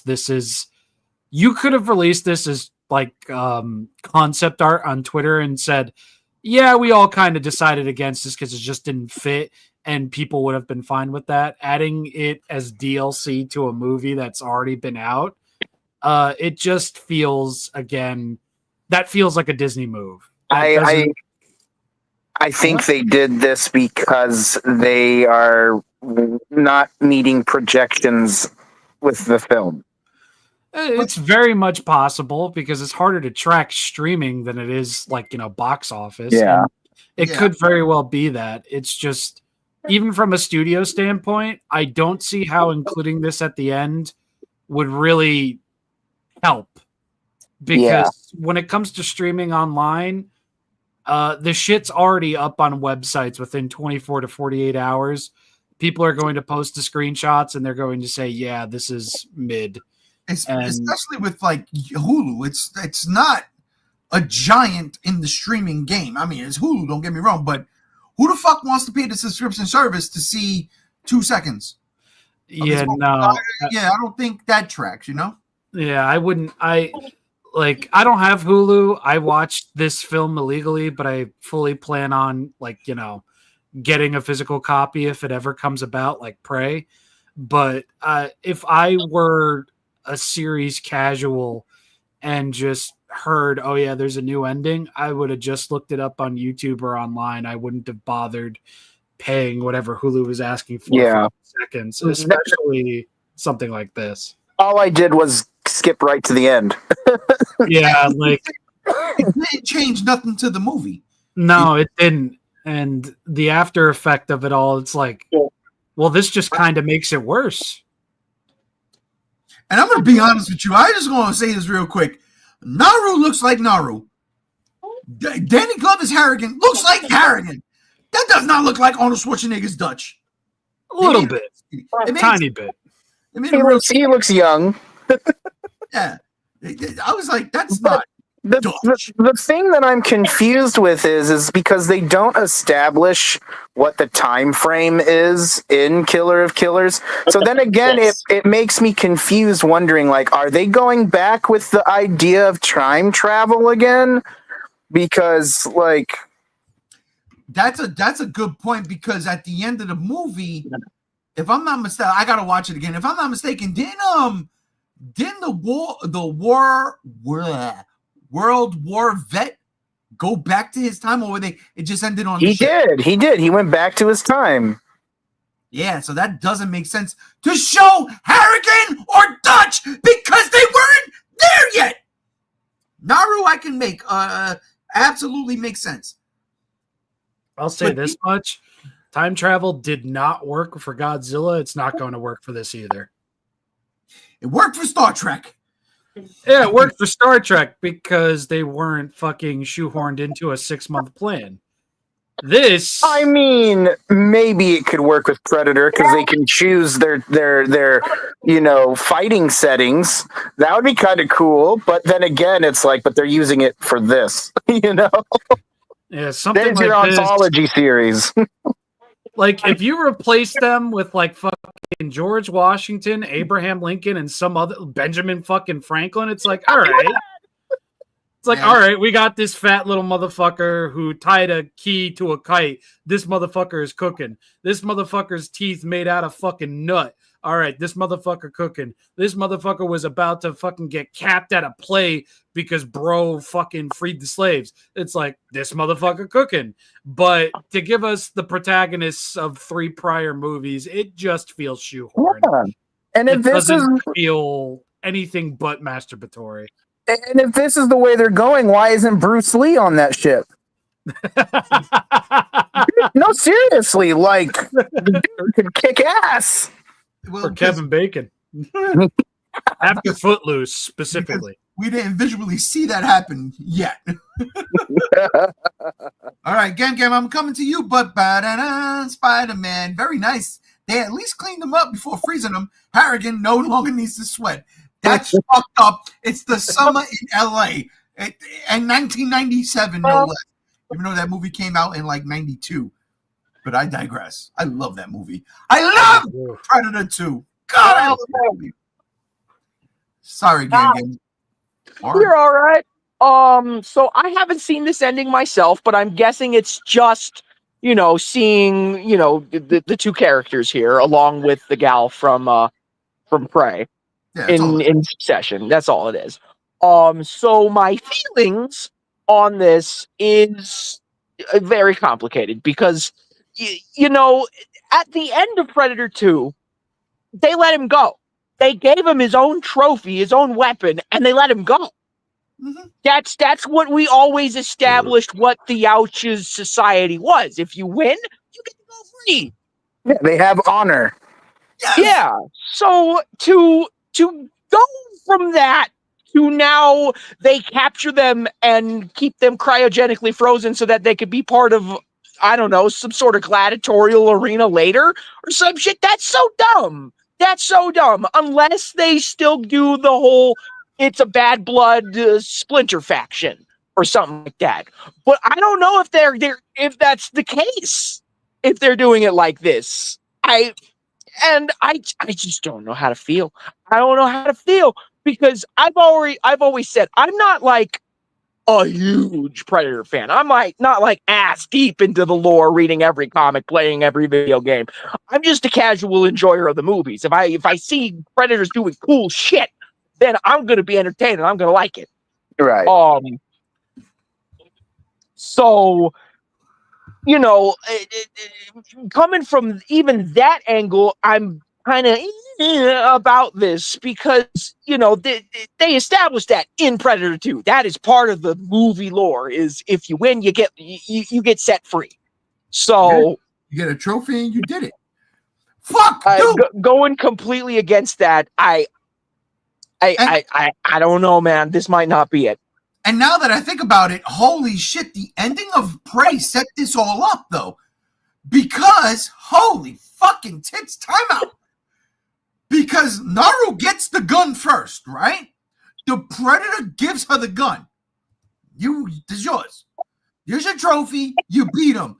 They leave. They leave her. And then when the credit starts to play, it's like a cave paintings, like stone drawings. And it shows that they come back to fucking harass her. And then in that regard, I'm like, well, fuck, Tremberg is. God damn it, don't tell me that. We gotta wait till tomorrow. Jesus. Okay. Anyway, ladies and gentlemen, all that is wrestling talk. Don't worry about it. What I'm trying to say is Tremberg showed you at the end of fucking Prey. Don't notice. They came back. They came back to get her or get everybody, and it's fuck, he was setting it up right in front of us. But at the same time, then how does the time travel thing work? Oh god. Well, I mean, the time travel thing isn't like canon. It's just a thought that I know they established that they're keeping them in the cryopods when they get them, but like the way it's looking structured makes it seem like time travel. No, that's what I mean by, like, if they set this up in Prey, right? That they came back to get her after giving her the pistol as a trophy. There you go. Yeah, it means the pistol is a curse. Yeah, but it's a bad omen. If you get that pistol, that means Predator's coming for you, and it's stupid. But Schwarzenegger never had the pistol. Yeah. So no, and I only bring up the time travel thing because, again, if I'm not mistaken, and you co-signed it for me, at the end of the movie, World War II guy was back home in his time. It wasn't the future. It wasn't the past. It was his time. He went back home. So. And didn't he get abducted again at the end or something like that? I don't know. I seen it once. I can't remember either. Maybe he did. I don't know. I saw it once. But if he went back to his time after having that adventure and that gladiatorial, we're all fucked. It's not even right. Yeah, exactly. Yeah. Right. See, games, you got to stop the bullshit, bro. All right. Listen. My ass. Don't listen me. Yeah, don't listen. Fuck yes. We're done here, right? We're done. Yeah. All right. But no, this has just been my concern from the start. So I hope it doesn't come back to slap us in the face. But Trottenberg said that if Killer of Killers was successful, then we would get Prey 2. So listen, Spider-Man brings up a great point. Great point. I was about to say, Peter Parker comes in with the fucking news story of the lifetime. The Daily Bugle's going nuts right now. How did Greyback from Predator 2 get that gun from Naru if these other predators abducted her? Paradox! It's because the director does not pay attention to the past movies. Oh, God. That's my whole problem with Dan, is he doesn't... I'm not discrediting him being a Predator fan, but I think he's just running it with his own vision and not paying attention to the big main details of Predator and stuff from the past. And that's my issue, is like I said, these aren't the royal Yautja hunters that have honor that we're seeing. These are savage buttholes. And, it's just... and then now we have Badlands that looks like a entirely different Predator movie too. So I just think it's really Dan's not paying as much attention as he should be. Savage Buttholes is going to be the name of my memoirs. It's great. Spider-Man, let me have a talk with Dan. All right. Let's get to our last topic for the day. It's a question I'm throwing out there. I want to know. I want to talk. This has nothing to do with anything in general. It's just what we're seeing today. It's very weird. We are at a point in time now with, streaming movies are doing a damn thing. I use streaming movies as an example because last weekend, me and my buddy Robbie Butterfuco over here sat down and watched Happy Gilmore 2. Thoroughly enjoyed it. Had a great fucking evening watching that movie. It was a good fucking time. That's a Netflix movie. Yeah. That shit did not come out in theaters. So my question this week was, is the Blockbuster dead? And yes, no, I use Blockbuster video logo. Yes, that's dead. But come on, all right, because it's funny. Is the Blockbuster dead? I asked this question because I would say since Endgame, or maybe even Spider-Man No Way Home, movies have not really, and let me rephrase this because that's not true, but movies, the way a blockbuster should be, has not really hit in terms of the money the way they should be. Now, you get something like Inside Out 2. Avatar 2. Which one? Avatar 2. Oh, that's right. It made $1 billion. I forgot about that. See, but $2 billion. That's the genius of James The Cameron. Way of Water made $2 billion. Yeah. Oh shit. That's crazy. That means the third one's probably going to make $2 billion too. So, all right. So then let's use The Way of Water as an example because that came out after Spider-Man No Way Home. So that would be the outlier here, right? $2 billion. And Avatar, make no mistake about it, is a blockbuster movie. Blockbuster franchise. But since then, we've got Inside Out 2 that did $1 billion.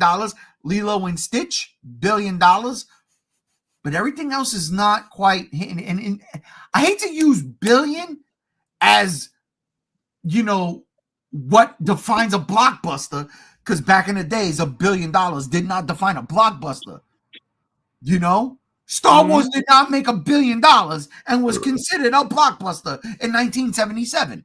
The first, even though I think Jaws was. Godfather didn't. That's a great example. Great example. So that's my question I'm going to pose to y'all. Is the blockbuster dead games? Let me ask you. Is it dead?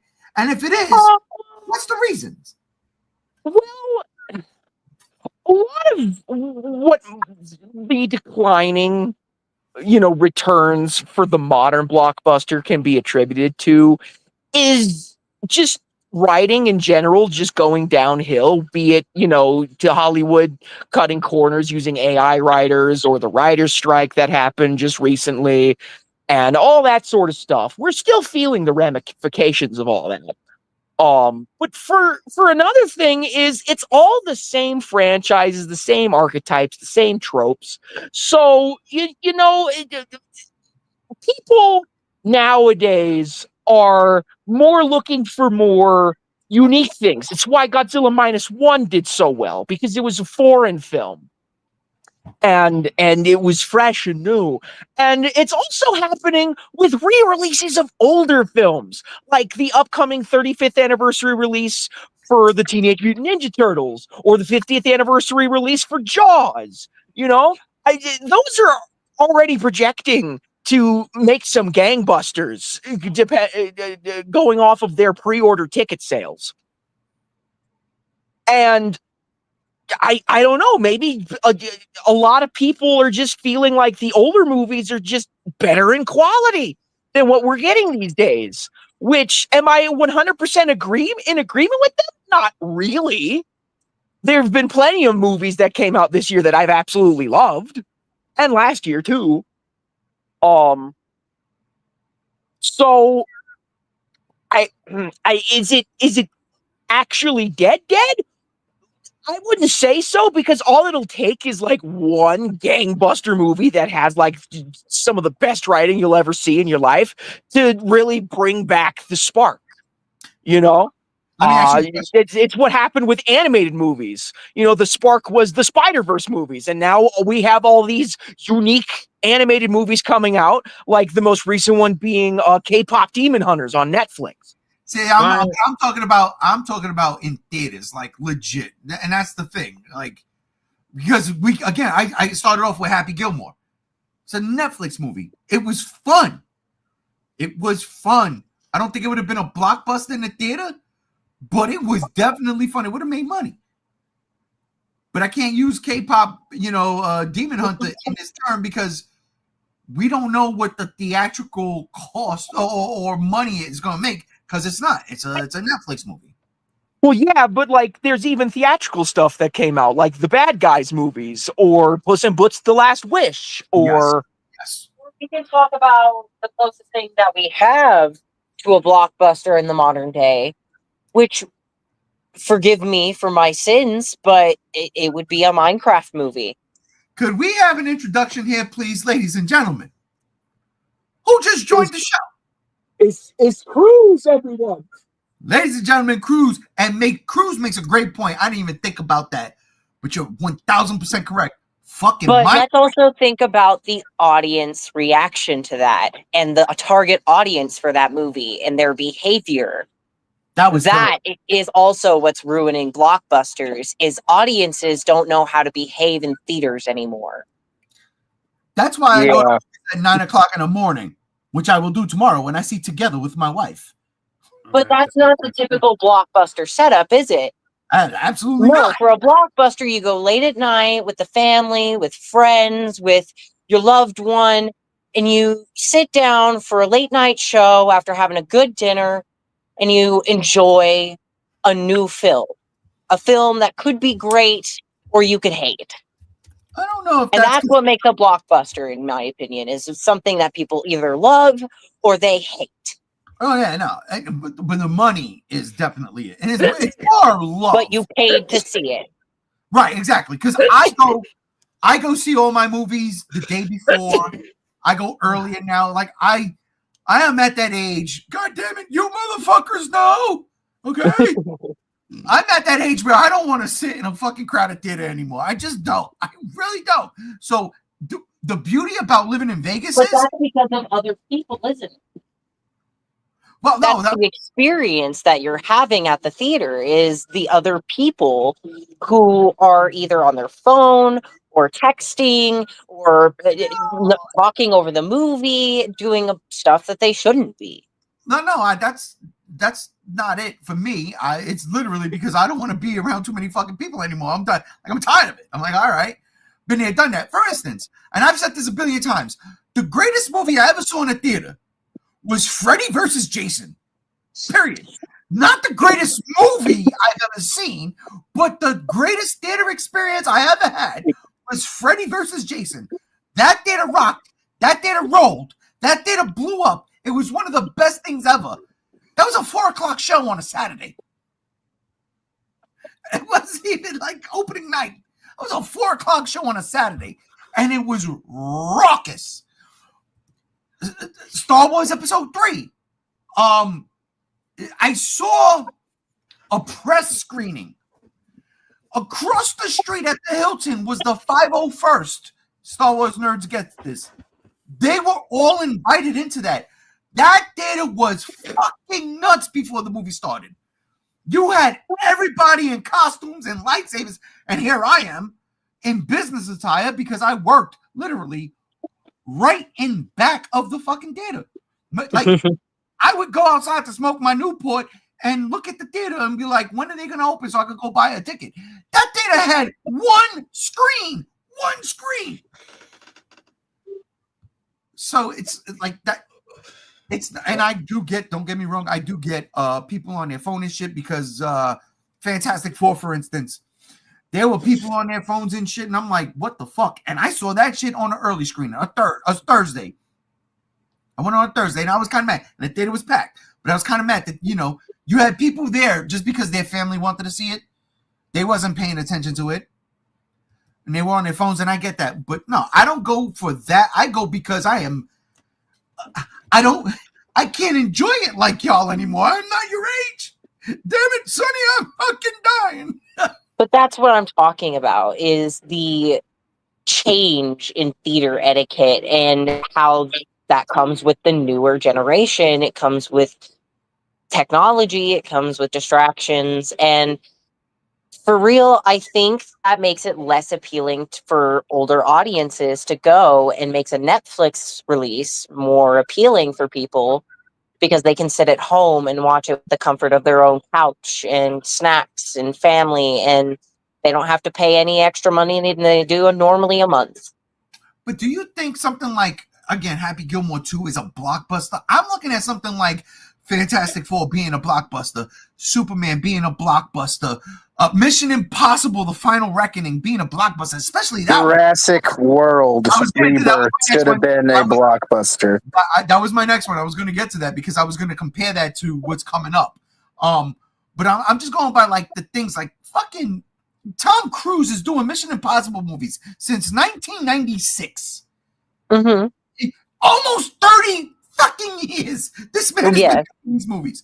And they have become a blockbuster franchise. But outside of that, it's Marvel. Now, hopefully, DC does it. But what else is there? Jurassic World. The Jurassic franchise. What else is there? Whatever Disney wants to shovel down your throat. The Lion King, Lilo and Stitch. Y'all might not want to admit it, but the MonsterVerse is there too. Listen, no, you're absolutely right. That is a blockbuster franchise. You're 1,000% correct. Sometimes we get blinded by the idea that -1 was such a, indie film. If you think about it in that terms, literally none of the cost a MonsterVerse movie would cost to make, right? Yet succeeded in every fucking way. Visually. GXK visually is a stunning movie, right? How you like the movie itself is another thing entirely, but it is a blockbuster franchise. If it wasn't, they wouldn't have a TV show, they wouldn't have the comic books, they wouldn't have another movie coming out. It's true. The Fast and the Furious, blockbusters. But what did we get this year? This is where I feel like I feel like the blockbuster is not dead, but is dying off. And in some regards, I do agree with Cruz.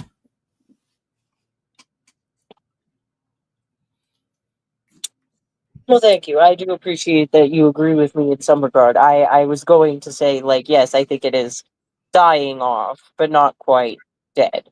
I feel like changes could be implemented to theoretically save its life. Yeah, like good writing. Or more clear rules for theater etiquette and some respect for low-income workers. Yeah, see, and again, that's, I guess, because where I'm at, I've got so many options for theaters. I've got 2 IMAX theaters that I can go to. I go to one definitely because of the Dolby Theater, but I like my Cinemark XD. And again, a lot of these theaters are in casinos. So I don't get a lot of children acting up like they did in Minecraft. You know what I mean? And I did not watch Minecraft in the theater.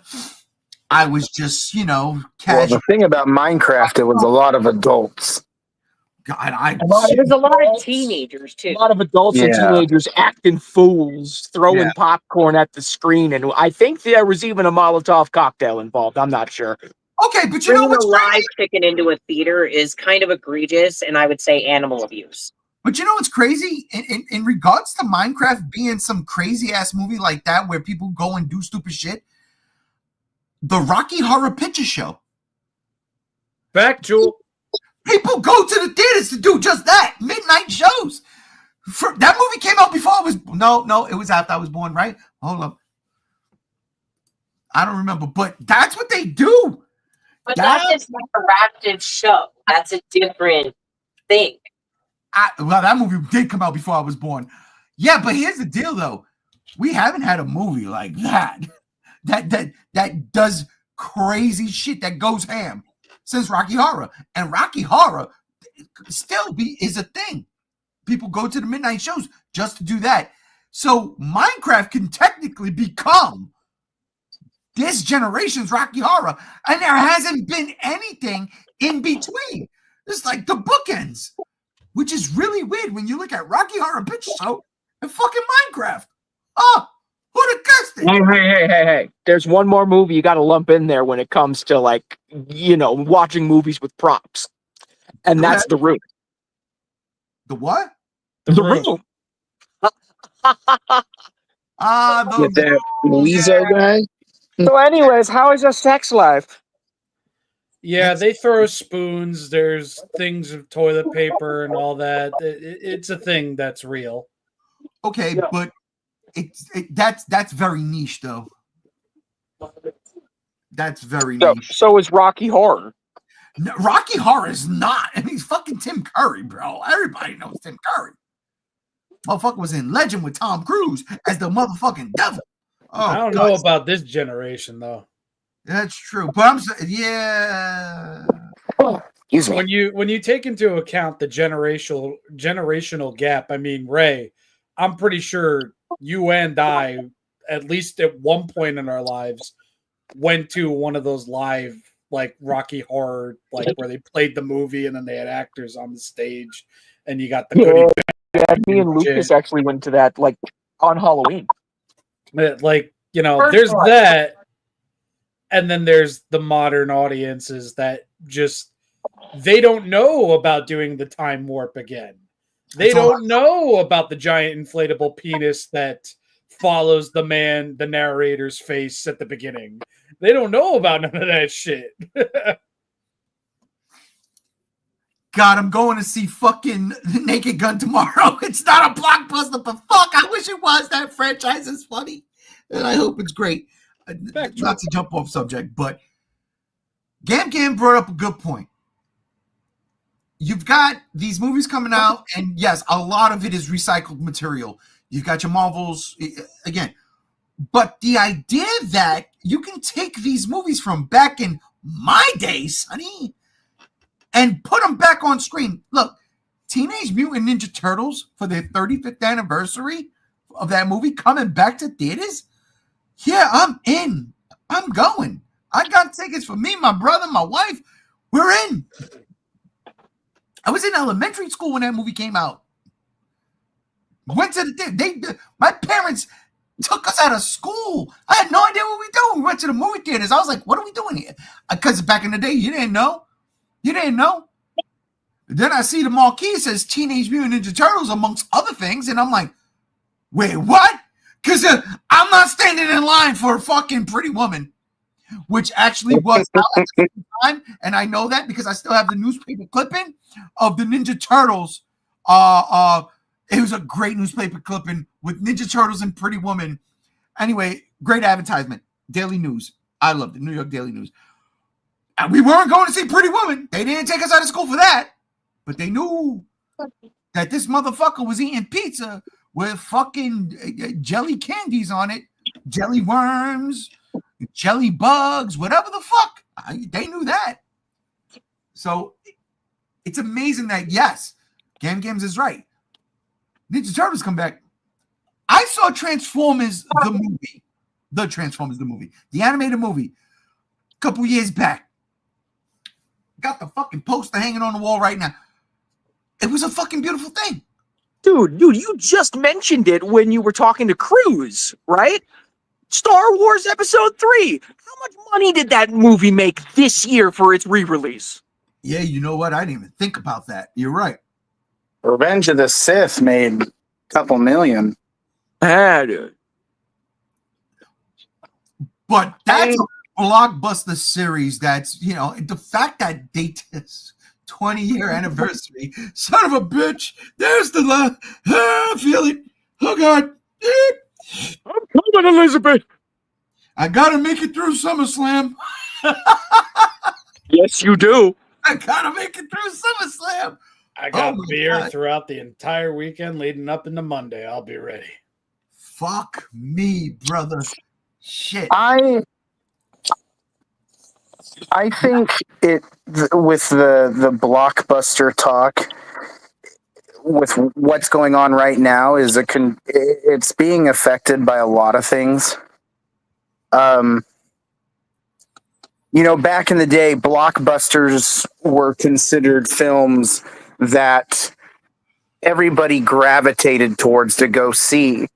It wasn't really defined by a specific genre, but action movies were typically what were considered blockbusters. Nowadays, in this generation, you get a lot of versatility with films and variety. And like, I would consider Superman a blockbuster. I would consider Jurassic a blockbuster. I would consider Fantastic Four a blockbuster. Those are all action movies. What's that? Those are all action movies. Right, exactly. And that's the point, is that the term blockbuster was mostly referred to action movies, but like Shrek was considered a blockbuster, because it made a lot of money and a lot of people were talking about it. And that's the thing, is what's really the hot topic right now. And I think with it seeming like it's dying, for one, we just came through 2 years in a row of really oversaturated COVID movies and really oversaturated markets for our films to be released. And I think, for one, Hollywood is a big contributor to that, because now we're in an age where we are making it so competitive. We are just pushing out movies for the sake of doing it. And so, like, let's say the most new John Wick movie, or something insane like, let's just say, a new Godzilla movie, and then they put those two movies together. Then you have two of these films that are blockbusters essentially, and they're competing with each other. Whereas back in the day, you had Die Hard as the main topic, single release. But it's also the state of how our movies have been developing with quality. We don't have those type of quality movies anymore, and if you do, it's like a Christopher Nolan film, maybe, or in this case, and my preferred taste, Takashi Yamazaki film. I think the term blockbuster has just changed, and I don't think that it's dead. It's just lost in translation, which I guess you could say is dead. But I think Hollywood is the big reason for its disappearance. And I just think that, I don't know. I mean, I don't think it would be wrong to say that you have 3 films right now that are blockbusters. Jurassic World is still making tons of money. Superman's making money, and so is Fantastic Four. You could have 3 blockbusters, and I would even say that Naked Gun could be a blockbuster, depending on how much money it makes and how popular it gets. And right now, they're saying it's one of the best movies, or at least one of the best comedies of this year. But yet, we haven't had many comedies either. So, but the point is they're saying that. Wait, what are you talking about? What are you talking about? We had Jurassic World Rebirth. That was a comedy. Oh, yeah. We don't talk about that movie. Naked, the point is that I guess really what defines a blockbuster nowadays, and I just think it's a term that has changed and evolved, but I think it's really mostly Hollywood's fault. I 100% agree with Cruz. It's really about etiquette in theaters, working in theaters and stuff. I mean, when I remember working 50 Shades of Grey when that was coming out, and I'll tell you what, that made me want to quit on the spot. Someone brought a lot of cucumbers and a lot of condoms. It wasn't a fun thing to clean up. Oh, so you're saying that was before Minecraft? It was 50 Shades and Rocky Horror. So, or fucking Magic Mike. But the problem, but I agree with that, is the etiquette has changed to, I feel now, when you get our youngins or audience today in theaters, and theaters have rules and listing, we're not about the honoring the rules and respect anymore. We're about the let's do things in spite of what we're told, just because that's just how our generation has changed. And yeah, I'll admit, for theaters, It's gotten really bad. Like but I'm also a guy that's not afraid of people. So when I went and saw Godzilla -1, and there's a group of people talking shit and laughing, and I stand up and look at them and say, "Shut up!" and then they shut up, then I'm happy. You know, the etiquette, but the point is, I shouldn't have to. In a theater, you should go and sit down and watch what you're doing, and if you don't want to be there, then just leave. Okay, So I think etiquette is a big thing, but I don't know if that necessarily defines the difference. Yeah, I think it's mostly just Hollywood. We just oversaturate. Like if Primitive War comes out and it knocks off, I would consider that a blockbuster. All right, listen. I don't think theater etiquette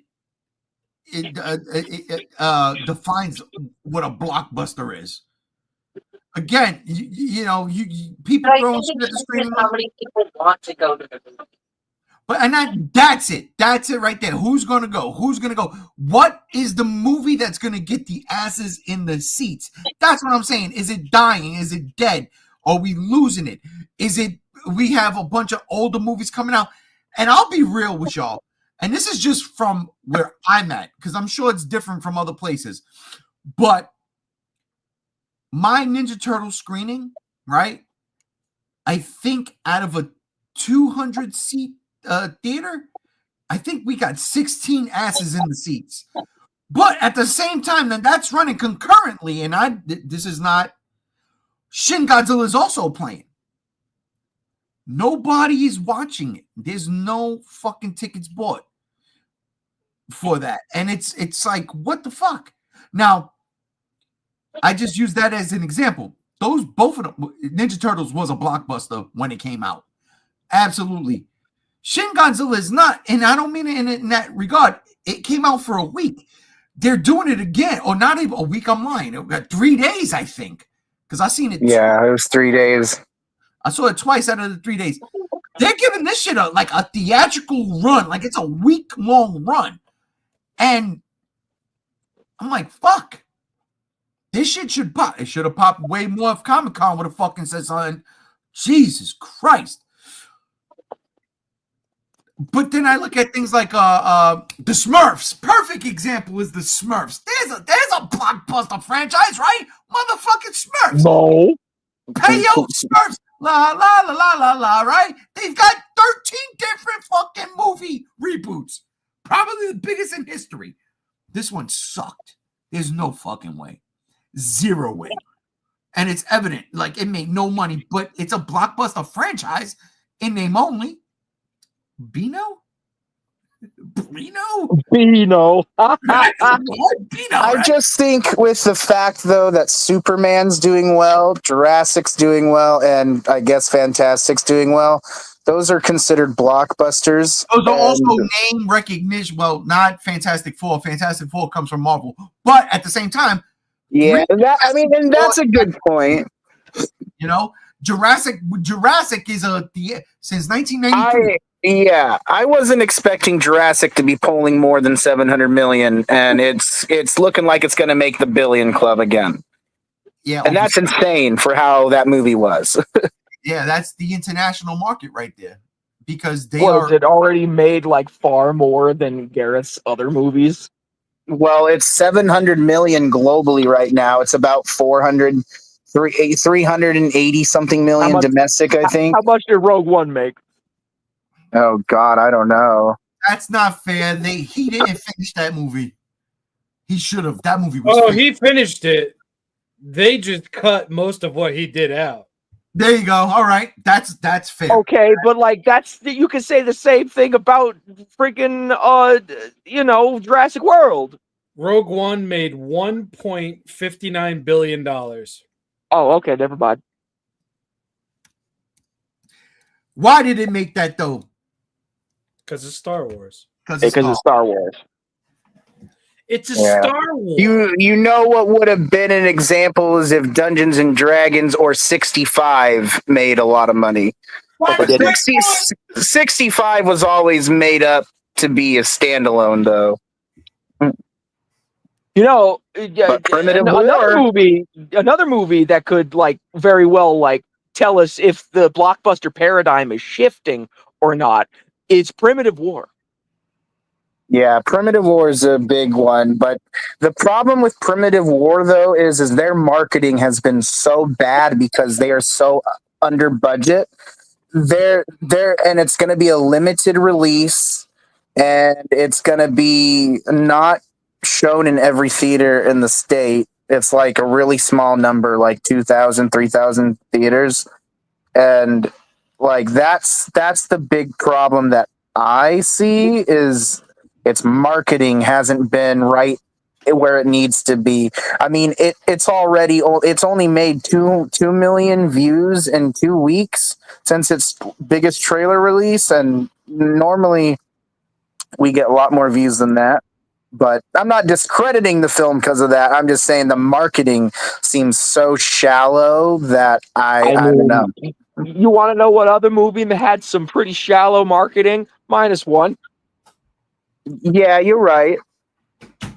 But also in terms of that, though, it's not like -1 made Hollywood style ranges of cash. It didn't make, fuck you levels of money, of course, but in comparison to the budget, it absolutely did. But then again, -1 made a lot of money when it went streaming. Well, yeah, but the theatrical run, what was it, 100 million? 100 some odd million, yeah. It was about like 120 million. On a 15 million budget, that's a blockbuster in that regard. Now, I just used the bathroom, so I cleared my head, literally.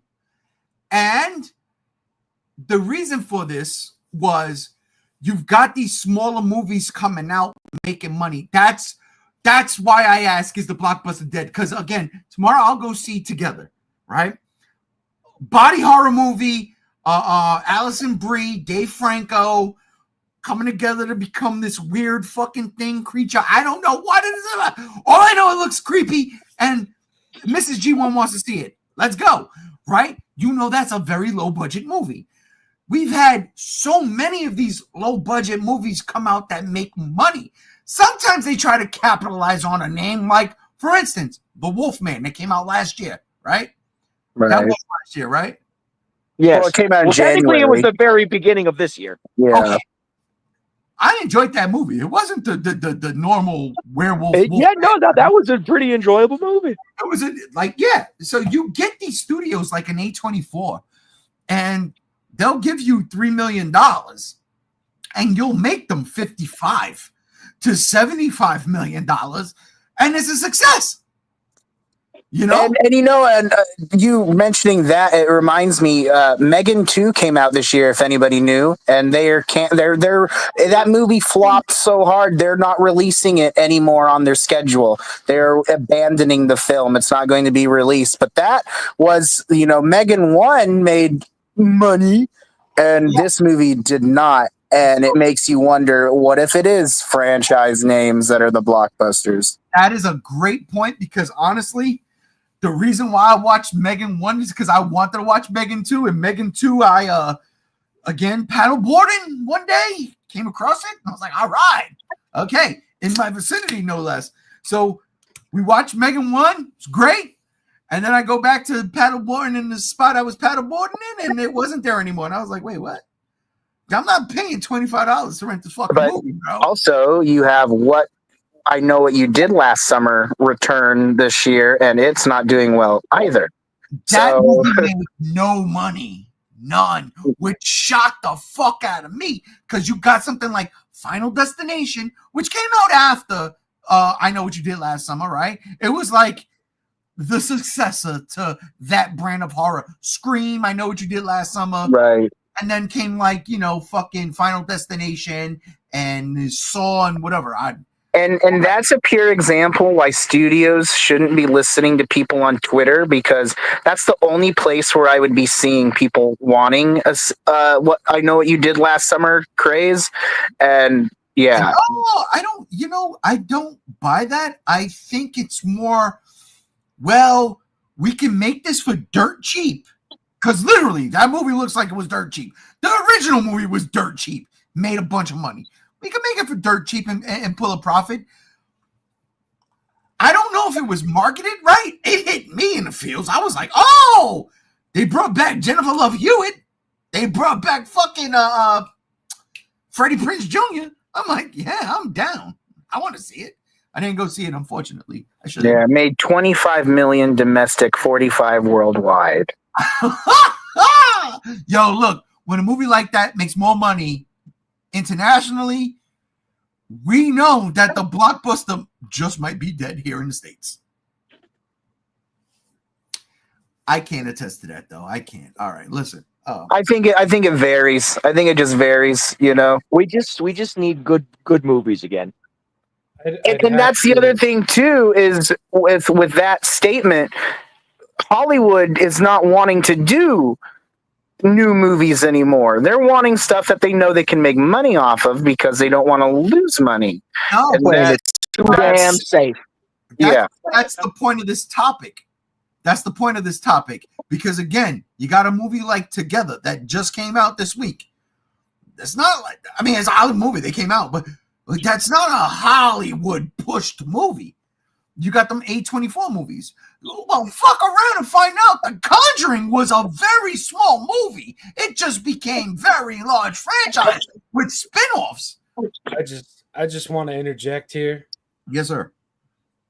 Together, and I'm not trying to correct anybody, but Together is one of the many neon films that have come out this summer season, this year, that is being touted as a perfect quote unquote movie. Mm-hmm. Neon has been killing it this year. Neon's making A24 look like bitches. What else did Neon drop this year? Hold on. I can get that for you. Did they do Companion? I believe they did. Because Companion was a really good movie. Is that another horror movie? Yeah, it's yeah, in a sense. But it has Jack Quaid in it. I really love Sophie Thatcher. I think she's gorgeous. She's a great actress. Okay, I know exactly what you're talking about now. Yep. That's the one with the robot. Yeah. Yep. Yeah.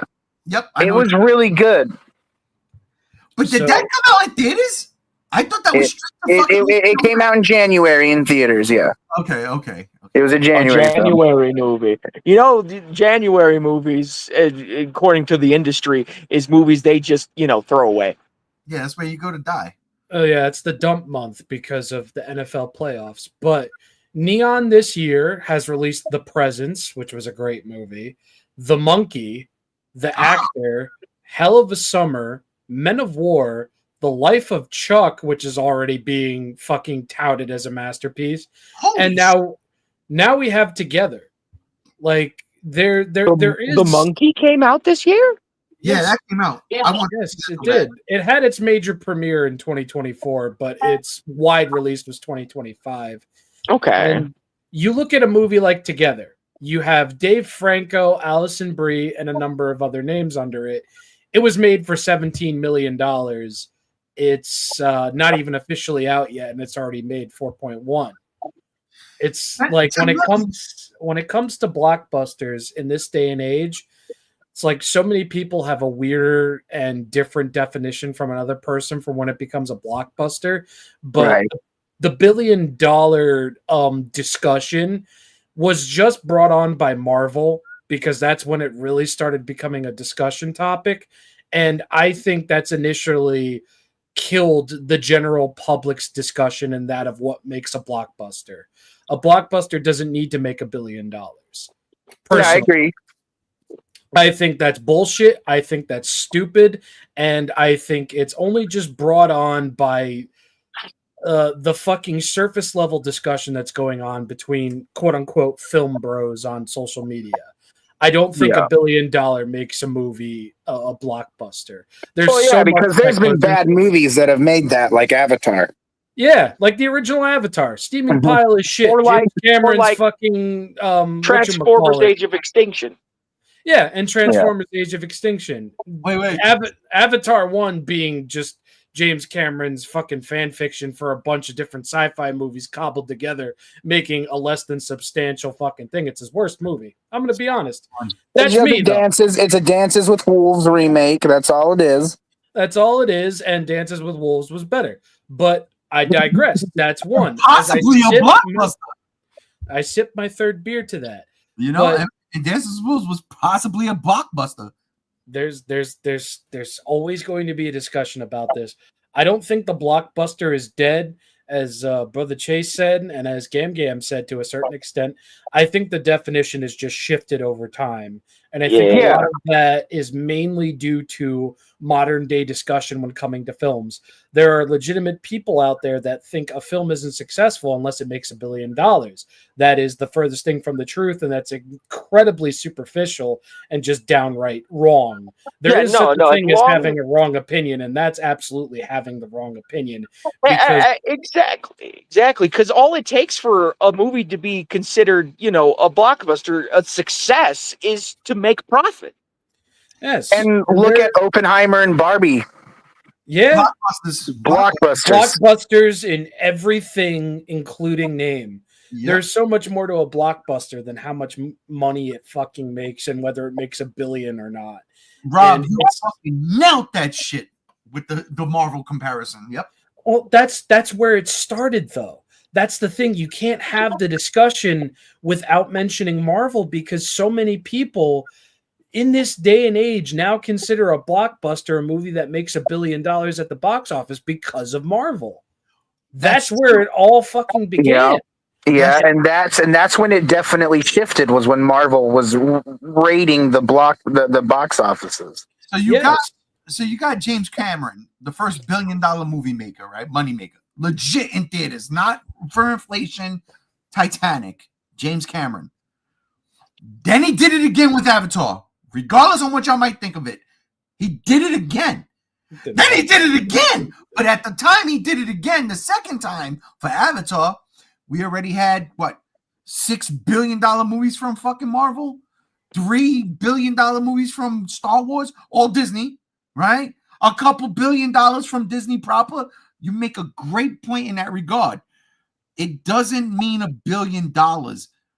It just goes to show, Sonny, that back in my day, we go to the movies for the entertainment and the popcorn. Now your kids go there, and you could also share a seat for 10 cents. You want a fancy cup? You want a weird popcorn bucket?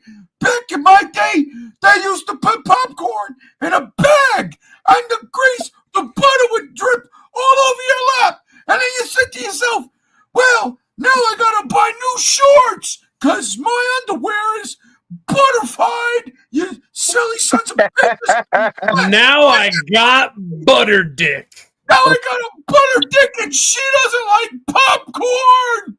She's lactose intolerant. Fuck. That's what I had to deal with, Sonny. And, back in the day, we had straws that would go up turtles' noses and stay there while they swam the ocean. We had those type of straws. Now you got biodegradable straws. I take a sip and the fucking straw is like God candy with water. It's a paper straw. You fucking straws, bro. What have you done to the movies? What have you done? Grandpa, get the fuck out of here, bro. That was also back when movie theaters had intermissions. Let's all go to the movie. And 25 cents sharing seats. You can go to the theater for 25 cents and share a seat with your friend. No, Rob made a great point, though. Marvel did fuck it up. Because the blockbuster was, again, Jaws, Star Wars. Those were the beginning. And you got to think about what the blockbuster meant. It didn't mean the money. It meant, people were lining up around blocks. This is why I say Ninja Turtles. I was there opening day. I'll never forget that shit. We were down the fucking block from the movie theater. We weren't right there at the fucking. We were down the line was right there, and it was the first show. Those were blockbusters, in my opinion. That's what I would deem a blockbuster. when that's what it was. But Rob nailed it 1,000%. You want to fucking start playing who's got bigger billions, and at the end of the day, we've come to this fucking point in time where the story lacks, the fucking, like Gam said, the fucking writing's no good. You know, like Chase said, some things are just boring, yet the special effects appeals. And that's what we're paying for nowadays. I can't wait to see Together Tomorrow. I can't wait to see Naked Gun after that. I can't wait to see SummerSlam with the fellas. I'm doing buddy. And I best believe I'm spoiling all that shit, while we're on. But I want a blockbuster like fucking Die Hard. I want a blockbuster like Terminator 2. I want something that blows everybody away. See, and I guess that's it. You can consider Fantastic Four, Superman, Jurassic World Rebirth, blockbusters of this year. But not everybody agrees that they're great movies. Blockbuster is when everybody agrees this fucking movie. Sinners, in my opinion, is a blockbuster. It didn't make the money, but everybody agreed. That's the fucking movie. Yeah, like still made enough money to be successful. Positive word of mouth has a lot to do with a blockbuster's success. Yeah, and I think at the end of the day, that's what I'm going to define a blockbuster as. Are we all in agreement with this? Like, is it a fucking high majority? You know, it's not 75, whatever, because my math sucks. But is it like a fucking 90% majority is like, this movie rocks? Regardless on what it cost or how much it made. In that terms, just fucking listen when I call. It's a blockbuster. That's how I feel. Ooh, speaking of, we're gonna call this. We're gonna call this one of the best, shortest, and I can't wait. We're gonna get out of here. Unless anybody else got something to say. No, this was a good one. Yeah. All right, so yeah, I mean, I got nothing else other than just all great points all around. All right, so in that regards, ladies and gentlemen, we are coming in early. 2 hours and 30 minutes. Oh, I'm going to get to eat and enjoy my motherfucking White Castle. So, that being said, I want to thank the co-hosts, the cohorts for joining me. Starting with you, Brother Chase, thank you for being here. Oh, absolutely. It was a great time hanging out with you all. Appreciate it. Gam fams, thank you. Thank Cruz for joining us for a brief minute. Appreciate you. Thank you for having us. By the way, Spider-Man. Yes, we all already did watch that Lost Utopia film. And K-pop Demon Hunters would totally be a blockbuster if it got a theatrical release. Oh, wait, real quick. I love you all. Make sure you watch the newest Lost Utopia Godzilla video that came out a few hours ago. Yes, Spider-Man, we did. It was so good. And it could be. You ain't lying, Cruz. Absolutely could be a blockbuster. Because it is one of those everybody's very popular movie. I watched all of Squid Game, and now that's all I'm getting recommendations for is Korean stuff. That's how it works. Last but not least, Brother Rob, thank you for joining us. Thank you for having me. Always a love and a joy hanging out on a Friday night, sipping beers and just talking shop with y'all. And I do agree. I think K-pop Demon Hunters would have totally been a blockbuster, especially in this day and age when K-pop is bigger than most people would like to admit. It's true. But I like Baby Metal more. I digress. Ladies and gentlemen. Valid. Right?